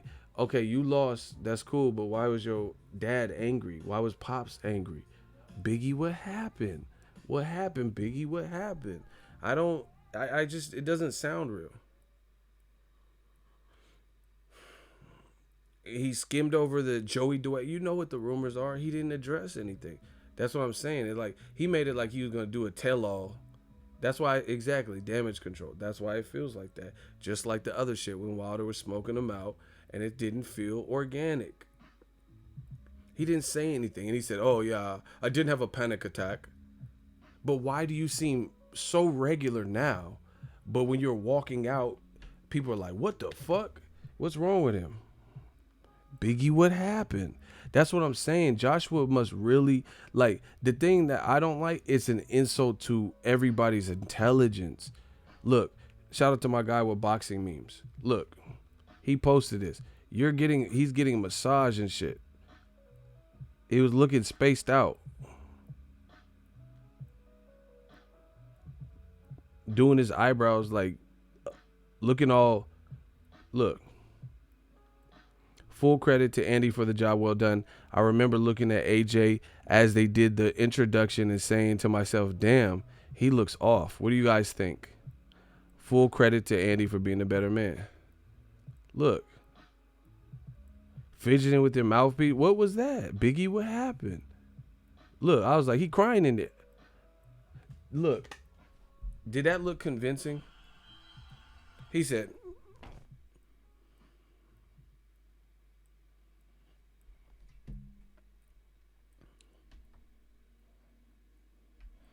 bro, that's what I'm saying. He didn't really address anything. He tried to pacify. That's why it feels like damage control. Biggie, what happened?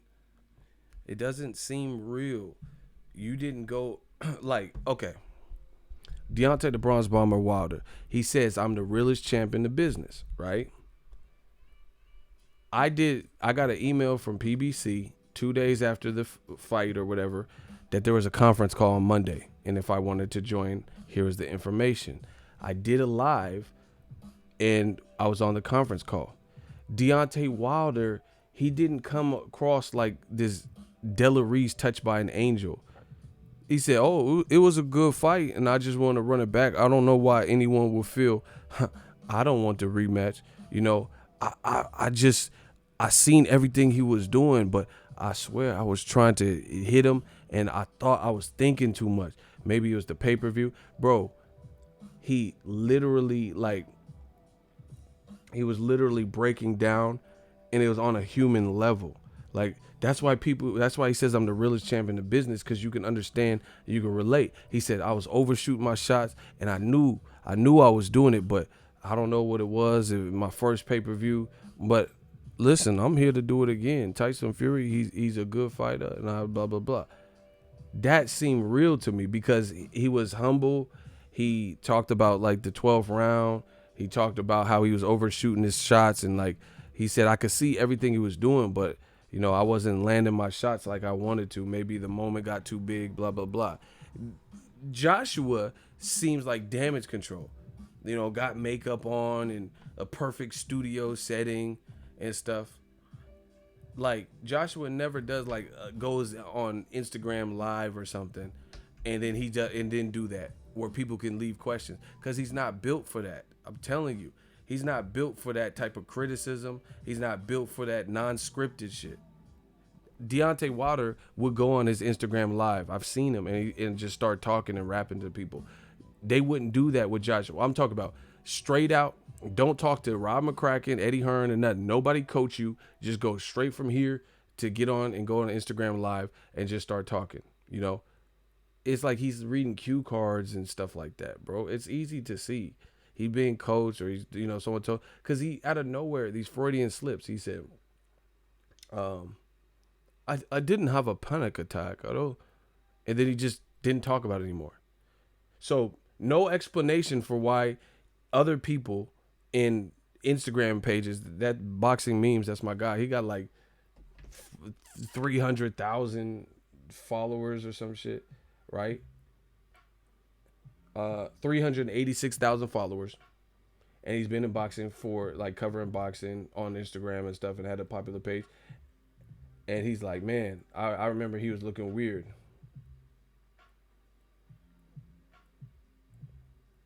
So everyone else seen this, you give no explanation. So what was that?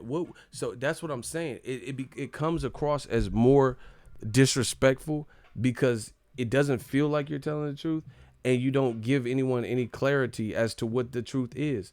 What happened? What happened to the Joey Daweko situation? Ajit Cabiel. He's like, oh yeah, it's completely my fault, and assuming the responsibility. That's cool. But why are people saying this? Why are people, UK media, World Boxing News, saying that they have sources that are saying this happened with Joey K or Joey Daweko? Why did your dad charge him? You didn't explain anything. That's why I don't believe it. You said, oh, I didn't have a panic attack. Okay, you didn't have a panic attack. Then why were you like looking all like spooked and head down? And that's what I'm saying. Certain things you can't fake. Confidence, fear, it's hard to curb those things.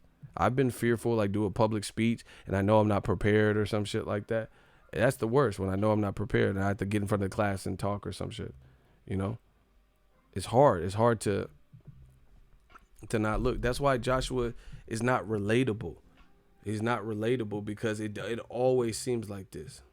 Like Broner, all of it. Broner is very good at being Johnny on the spot because he comes up with quick jokes off the top of my head.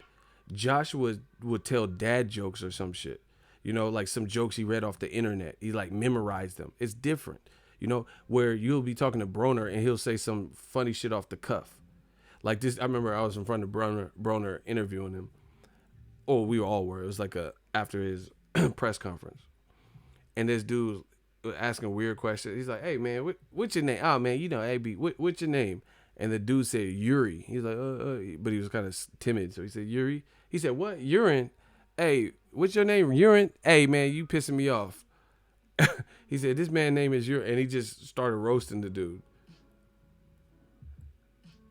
Like, he's done stuff like that all the time. That's because he's witty. He could think of the funny shit, like, play the dozens.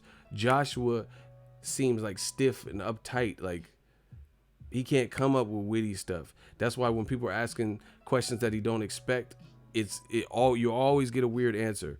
Radio Raheem, how you get the cuts and bruises? The cuts and bruises? Oh, yeah, physio. What? Because he can't think of nothing like what? He can't. It's like, that's what I'm saying. It just feels manufactured. It doesn't feel like a real.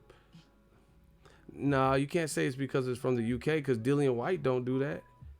Tyson Fury don't. You ask Tyson Fury a question, he gonna say what he say. It's Joshua. It's him particularly. So it is what it is. But back to his fight, Eddie Hearn putting so much pressure. But this is what I think happened. Let's get it. What I think happened is this: they underestimated Andy Ruiz. They didn't really forecast him winning at all. That's why they didn't put him in there with Luis Ortiz. That's why they didn't use Dillian White, because those aren't the type of guys that you want to fight with the 5-week camp. They did all of that. Oh, and this is the other thing he said on this. He said a lot went on, with my training camp, with the Miller situation and Luis pull out. That's what I'm saying. He said Luis Ortiz pulled out, bro. They're putting a battery in Joshua's back, bro, and it doesn't even sound right. It doesn't even sound right. He said Luis Ortiz pulled out. How'd he pull out? And I talked to Luis Ortiz and his team. They said they never received an official contract. So what are you talking about? I can understand you were talking to him and texting, and he was offered $7 million. They never received a contract. So how are you going to say this man pulled out? He said this. That's what I'm saying. I listened to everything. That's why I'm telling you, they need a complete facelift. They need a complete facelift to what they're doing now that new media is here, because I peep everything. New media, you guys are trained and good and picky. People send me stuff. I hear stuff. It's over. If you're not telling the accurate truth, it's going to be shown. Jesse Williams, $2. Thank you. No lies detected, brother. That's what I'm saying. He said, a lot was going on with the Gerald Miller and the drugs and the Luis Ortiz pullout. You're still talking that casual shit about Luis Ortiz pulling out. How did he pull out with no contract? Just some text where they never agreed on the number. How did he pull out, bro? Boxing Vortex, $2 super chat. Once again, this is why Joshua, my loss, my reflection on the loss. That's why he won't do a live stream. Like, I'm live right now. I'm live. Somebody can, if I'm saying blah, blah, blah, you guys can catch me up, ask questions right now. Joshua would not do something like this, because the moment you start asking him questions, he would have a panic attack, or it get mad or angry, because he wouldn't have quick answers, and it would quickly unfold. Because if this was a live stream or satellite interview or anything where we're asking, I would say, like, Luis Ortiz, how did he pull out? You guys never even agreed on the price. You offered $7 million, and you said they didn't take it. Where's the pullout? They said they don't have a contract. Where's the contract? And he'd be like, oh, yeah, well, I didn't mean pull out. I was having sex and pull out. Yeah, what? Cuba had pull up and pull. He wouldn't have an answer, bro. So long people have survived off of old media and being able to just say it. And just being able to say it. And then people in the comment section, oh, yeah, he said, I like what he said about, don't let it go to heart. But you're not listening to the other stuff he's saying. What about that part where he said Luis Ortiz pulled out? Nobody in the comment section talking about that. We know what that is. How did Luis Ortiz pull out? Go. If he never had a contract and you guys couldn't agree on the price, he said a lot was going. Go look. See, and this is the thing. You can't. Was he going to go back and edit it? Go watch it right now before he edits it. Or re-uploads it or something. Go watch it. It's on there right now. You're misleading the public. He literally just said, I had a lot going on, and it's heavyweight business. This is what happens. He said, I had a lot going on with Gerald Miller and his shit and the Luis Ortiz pullout. What do you mean the Luis Ortiz pullout? You're reading comments and you got fans gassed up. Still, that's that Eddie Hearn shit, bro. What do you mean the Luis Ortiz pull out? Bro, Joshua's team is once again over. All right, he said, bro, this is too easy for me. Stop. Everybody, old media, just stop. He said the Luis Ortiz pullout, but IFL got an interview with Eddie Hearn, and then he said the question was like, "Oh, do you think the reason that Luis Ortiz did not end up fighting Anthony Joshua was because of the Wilder fight?" And he was like, "Probably." He's like, "That's what Eddie Hearn said." He said, "Probably." He probably knew he was going to fight it. I don't think the contract was signed, but he probably knew he was going to fight Wilder, so he didn't fight us. So Eddie Hearn saying that. Why is Joshua days later saying that Luis Ortiz pulled out when you never agreed on a price and a contract was never sent? Biggie, what happened?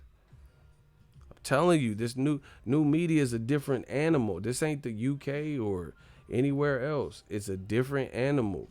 People see, people hear, and these questions are being asked. No one can answer. Kieri Johnson, $2 super chat. This man lost and decided to give a confession. So you're trying. You're still there. See, that's what I'm saying. They're still doing the same tactics, trying to make it look like Luis Ortiz was ducking. Who believes that Luis Ortiz was ducking when you had fears of getting one shot punched by Andy Ruiz, who is shorter, smaller, shorter arm length, and not a southpaw, and hadn't had any recent performances in the last year like Luis Ortiz has had in the last year, where he's knocked people out and he gave Wilder a very tough, challenging fight? Who believes that anymore? And Joshua's still trying to tell people that. So you wanted to switch from orthodox Gerald Miller, 317 pound, to someone who can move and box and can get aggressive and is a southpaw like Luis Ortiz with only 5 weeks to train. It's unbelievable, and they keep doing the same thing. So as long as they do it, then we have to keep talking about it.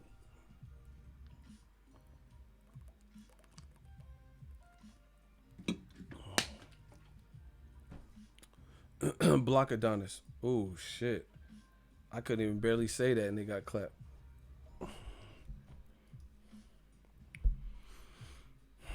Yeah, man. But anyway, yeah, the AJ, I wasn't really impressed with he didn't really talk about, like, it just feels manufactured. It feels like he's trying to feel motivational.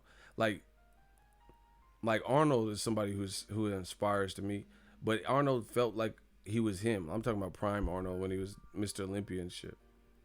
He was just being regular. Arnold was talking that talk back in the day.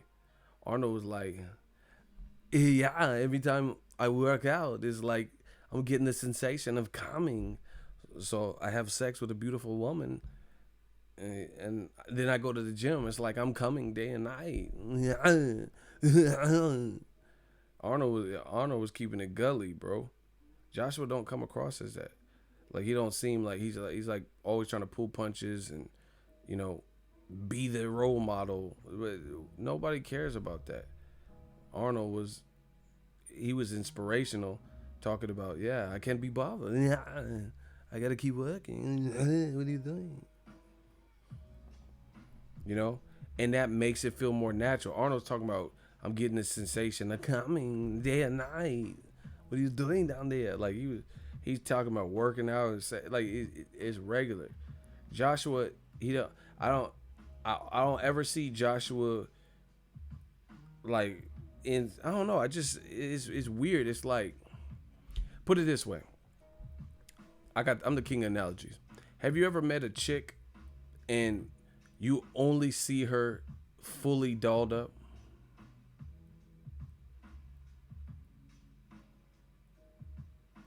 Like, she can never be anywhere without makeup? I don't like that. I don't like that. Like, she feel like she has to have makeup no matter what.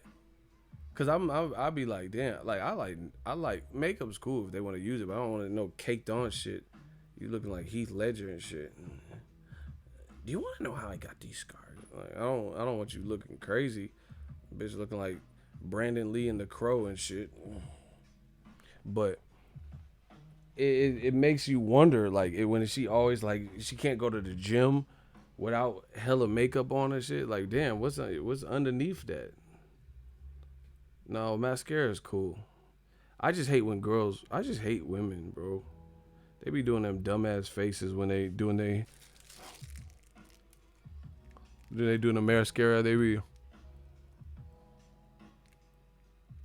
looking in the mirror, looking like the Scream mask and shit. What's your favorite scary movie, Sydney?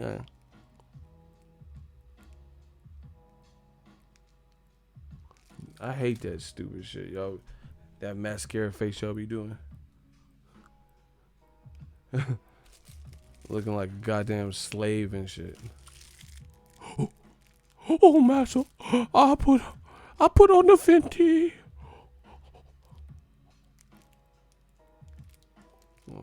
Y'all look like goddamn color me purple looking ass Sealy. Yo.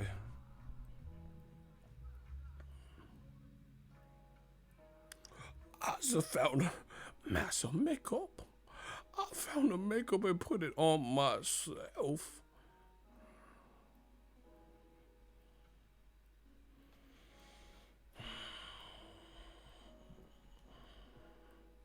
Jesus Ruiz Ruiz about to pull a Sugar Ray Leonard on Joshua. He said if it would have kept going, I would have had to try like a nasty stoppage. He thinks. Man, Eddie Hearn. Okay, this is what I think happened. Eddie Hearn realizes how disastrous this card was. They said the numbers didn't beat. Listen to me, people. They said the number for Joshua versus Ruiz did not beat the numbers Canelo versus Fielding did. They said it was their third biggest behind all Canelo fights. Once again, new media. I told you, when AJ was on Max Kellerman's first take, Max Kellerman said AJ was a bigger star than Canelo. And I said, fuck no. Maybe in the UK, but not like globally or in America. Right? Now it comes out, courtesy of Lance Pugmire. See, I quote my sources of the Times. He said he got the information that it was third behind though. It was the third best that they put, but that's not saying much because the other fights were Demetrius Andrade versus Artur Akov and shit like that. So I wouldn't, they didn't have no hella pay-per-view shits. But anyway, how didn't AJ versus Ruiz beat the viewership for Canelo Fielding, bro?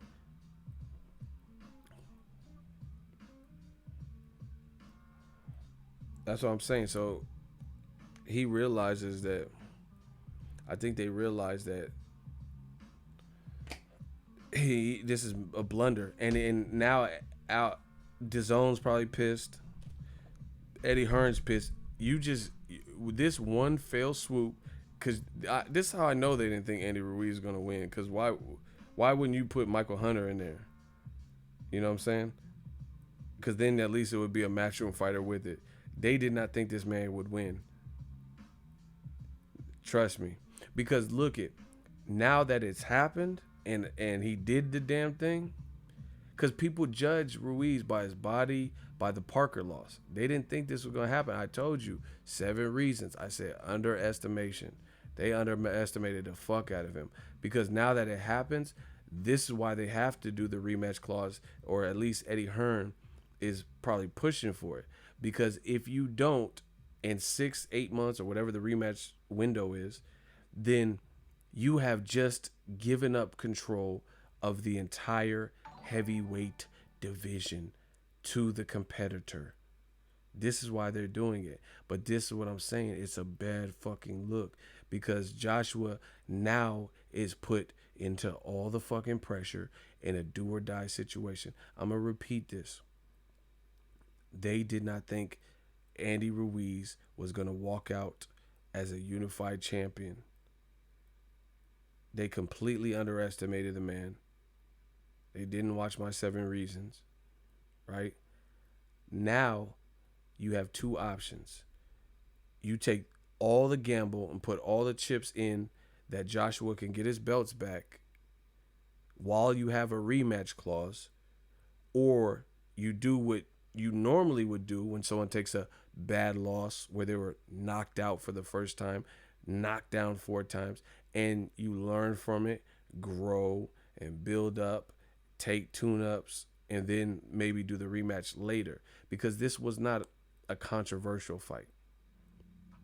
There was no I gave Andy Ruiz every single round. No controversy. They're pushing it because they have to. Because that window of opportunity with the rematch clause, probably they should have did a longer rematch clause. It was probably 6 months. That's why, because it falls right in line with 6 months. Now they'll be fucked. Because if they let that rematch clause window elapse, then Ruiz is not contracted to have to fight them again. So now you have just given every fucking belt to Al Heyman and PBC to do as they want to do. So what I mean is this. Wilder and Luis Ortiz can fight. Let's say Wilder wins. If Eddie Hearn doesn't push the button on the immediate rematch and the rematch clause window passes, Al Heyman advises Deontay Wilder, Luis Ortiz, Adam Kaunowski, right? Joe Joyce, all these guys.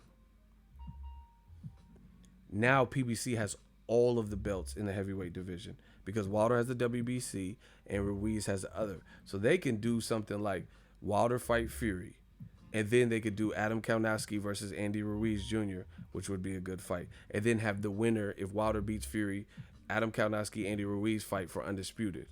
Boom. Boom. Or they could have the Luis Ortiz fight and say, F Tyson Fury, we got all the belts. We want undisputed. Sorry, Fury. You left us. We don't need you. We can fight for all the belts. Andy Ruiz just got all these fans. We could put Wilder in. If Wilder gets past Luis Ortiz, they can. If Joshua doesn't get his belts back, then PBC has complete control of the heavyweight division. And unifications trump mandatories. So there's a chance that if Wilder fights Luis Ortiz and then he tries to unify with Joshua, they don't now that, bro, this is the worst thing that could have happened to Eddie Hearn. Because before, remember Eddie Hearn and Joshua were playing this game and, he doesn't deserve 50-50. Now, if those belts go to PBC and stay with PBC, they don't even need your opinion to determine the purse splits. They can work it out all on their own.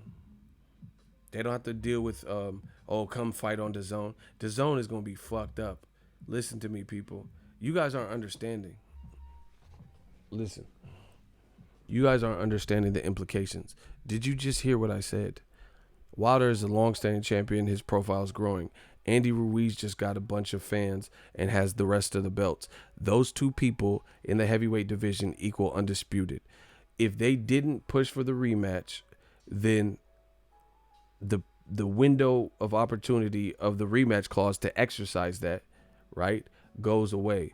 Now Al Heyman has all of the belts, and he don't need ESPN to do a joint feature with Tyson Fury. He wouldn't need to send Wilder to DAZN. So Eddie Hearn, through underestimation and bad decision making and matchmaking and underestimation, he put Joshua in a now do or die.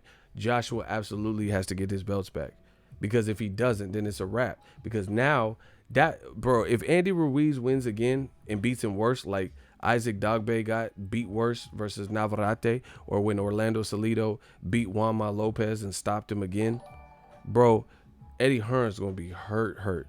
Because then then that means your fighter just took 2 L's like Cool J back to back, especially if he gets stopped twice. So his profile going to be hurt. He's still not going to have belts. And now you still have no control over the heavyweight division again. Unless Philip Ergovich or Dillian White become a mandatory for Wilder or become a mandatory for Ruiz, and you just given surrender control. So that's the position. This is what they're dealing with. Brendan Schaub said Hearn played with house money and fucked it up. Fact. Eddie Hearn is in a fucked up position right now because now you're taking, you have to take the biggest gamble. Either you surrender all them belts and hope Joshua gets better, or Joshua got to come away with the victory. Mm-mm-mm. Mm-mm-mm. That's an insane. That's insane how they let that happen. That's how everything can change overnight with boxing. Either give Al Heyman all the belts and PBC all the belts, then they could make their own pay-per-views. They could do 50-50, 60-40. They could make their own splits all in-house and fight for undisputed. Or you force your fighter to be ready to rematch a guy who just beat him bad and it wasn't even competitive, and make all the adjustments that he fucking needs in 4 or 5 months. So good luck, because that's going to be another David Price, Tony Thompson situation. If he loses again, Joshua's rep, people are already saying he's done. You know how boxing fans get. Based on that performance, people are already criticizing him. People are already criticizing him. So if he loses again, if he's trying to say, oh, it was a fluke, I made a mistake, and I just got caught, and then he gets caught again, then it's over. Al Heyman has officially checkmated Eddie Hearn. And then to make that even more fucked up, already on the books was Dillian White versus Oscar Rivas, which I personally think is a difficult fight for Dillian White. So if Dillian White loses, that's what I'm saying. This hurts Matchroom, Barry Hearn, Eddie Hearn, Team Joshua, DAZN. Their fighters have to win. If Triple G looks suspect, good luck marketing Canelo versus Triple G. God forbid if Triple G loses to a guy named Steve Rolls, then that DAZN curse is real as fuck, bro. But even if he looks bad, then that hurts Canelo versus Triple G. So now DAZN fighters and Matchroom fighters in general are in do or die type of situations where they almost have to come out with impressive victories to keep their stock high. Katie Taylor just lost in my book, and everybody that I've seen online, nobody believes she's the undisputed. Josh Kelly didn't look that great. Eddie Hearn played a dangerous game, and there's a lot going on. So as far as I'm concerned, Joshua has to come. And the only way to really build his stock, maybe is through a knockout. But I don't know, because even if he knocked out Ruiz, who seems like he has a chin, could he do that to Wilder? Is he going to do it to Luis Ortiz? Too much was shown that night. I'm telling you. Whatever Joshua was going through, it was the worst night of his career, because it's not just that you lost, it's how you lost. Teddy Atlas just talked about it. Bro, new media is something else. I'm telling you. New media is a different animal. Make sure you guys smash the like button. We working hard for you.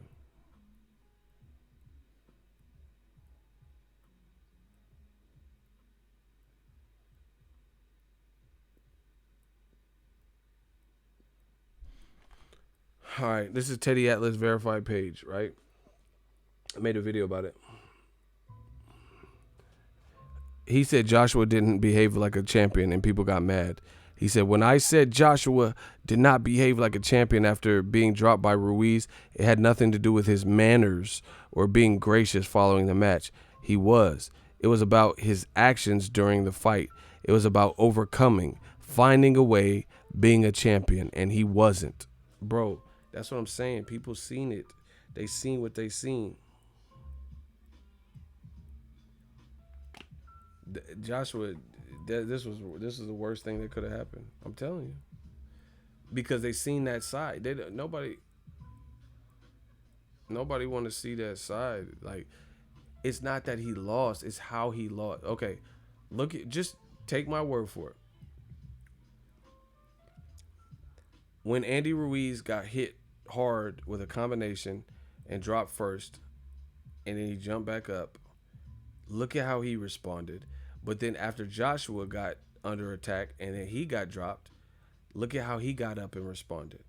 Look at how he acted when he was on the ground. Look at how he acted after the first knockdown and when he got back up. And then he just kind of like, I'm not going to say lied down, but he was like not throwing punches. And then he was, I don't know, man. It was just bad. He was just getting like mauled. Then he dropped again. Then Andy Ruiz was doing his thing and then stops him drops him two more times. I think Joshua quit, bro. You guys can say whatever you want. He quit in the sense of this. People are saying, how did he quit when he got up 4 times? Let me explain why I feel it was a quit job. The reason I said he quit is because I think he was embarrassed. He was frustrated. He couldn't believe the moment was happening. All of his fears were coming true that he showed before the fight. You know, what if I get hit with that one shot, or one loss shouldn't define my career? And he made a conscious decision to check out. And instead of doing what Andy Ruiz did to turn the fight in his favor, he spit out his mouthpiece, and he was rather relieved when the fight just ended, and at least he didn't get Dominic Brazil'd. That's why I feel he quit, because he's okay that he went out like that, because just so there's no highlight reel of him like Dominic Brazil, which could have possibly came, but he'd rather the ref stop him when he was standing up. He was tired, he was gassed, he had no energy, his legs weren't good, and he made sure that he would do something that would probably get the fight stopped, you know? Or at the very least, give him a lot of time to recuperate. He spit his mouthpiece out. And it wasn't. He didn't even do it sly. He didn't do it sly. It was just like, woo. And then the ref was talking to him. He's like, "You good to continue?" And then he's like, breathing heavy. And then the ref was like, "Nah." And he's like, "What?" And tried to act surprised, just like Amir Khan did. Bro, your teeth are showing. You have no gum shield. Elle, you are straight from Australia. She doesn't know who Tony Montana is. Anyway, your teeth are showing. You have no mouthpiece. Why would he let you continue, bro? So, I think this is just a huge do or die. Joshua still has a chance in the rematch because he's strong, and you know, if he cracks Andy Ruiz with, you know, lets his hand go or something. But I gotta rock with Andy Ruiz off of the mental toughness and having a full camp. Andy Ruiz did all this with a half a camp. Joshua said he had a 16-week camp. How you have a 16-week camp and a Navy SEALs psychologist? This man got a 5-week camp and do that to you. And like I said, it wasn't just the fact that he lost, it's how he lost. And I think that's what's going to go down. And the thing is this, I keep telling you guys, psychology was one of the courses I really was into in college, right? And just the subject matter to read in general. Joshua, to me, made a conscious decision where he had reservations of how the fight would end, and he was more content just having it end like that. That's why he looked relieved. Like, whew, at least I didn't get stretched. You know what I'm saying? At least I was like still up, and you know, people didn't see me with my eyes rolling in the back of my head or something crazy.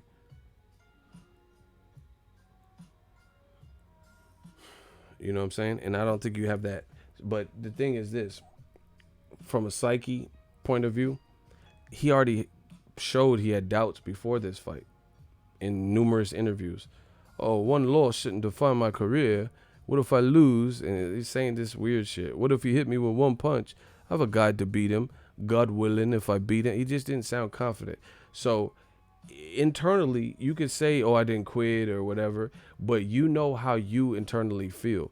You know what you did. It's like if your girl is accusing you of cheating and you're denying it, and then she doesn't have enough proof to kind of to actually, you know, convict you, but you know you cheated, so you know you know what internally you did.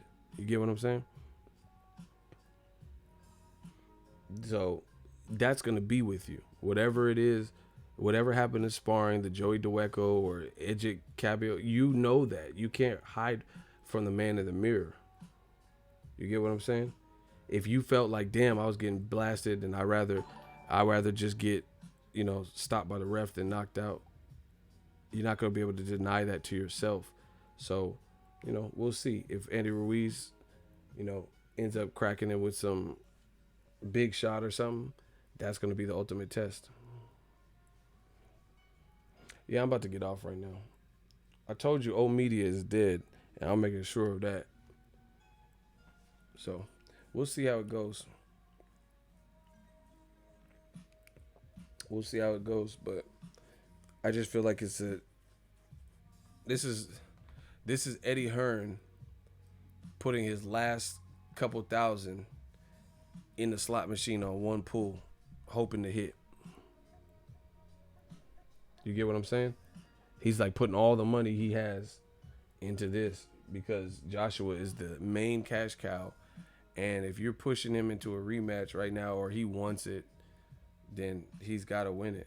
Because if Andy Ruiz does a two-peat, then you just hurt Matchroom. You set him back further.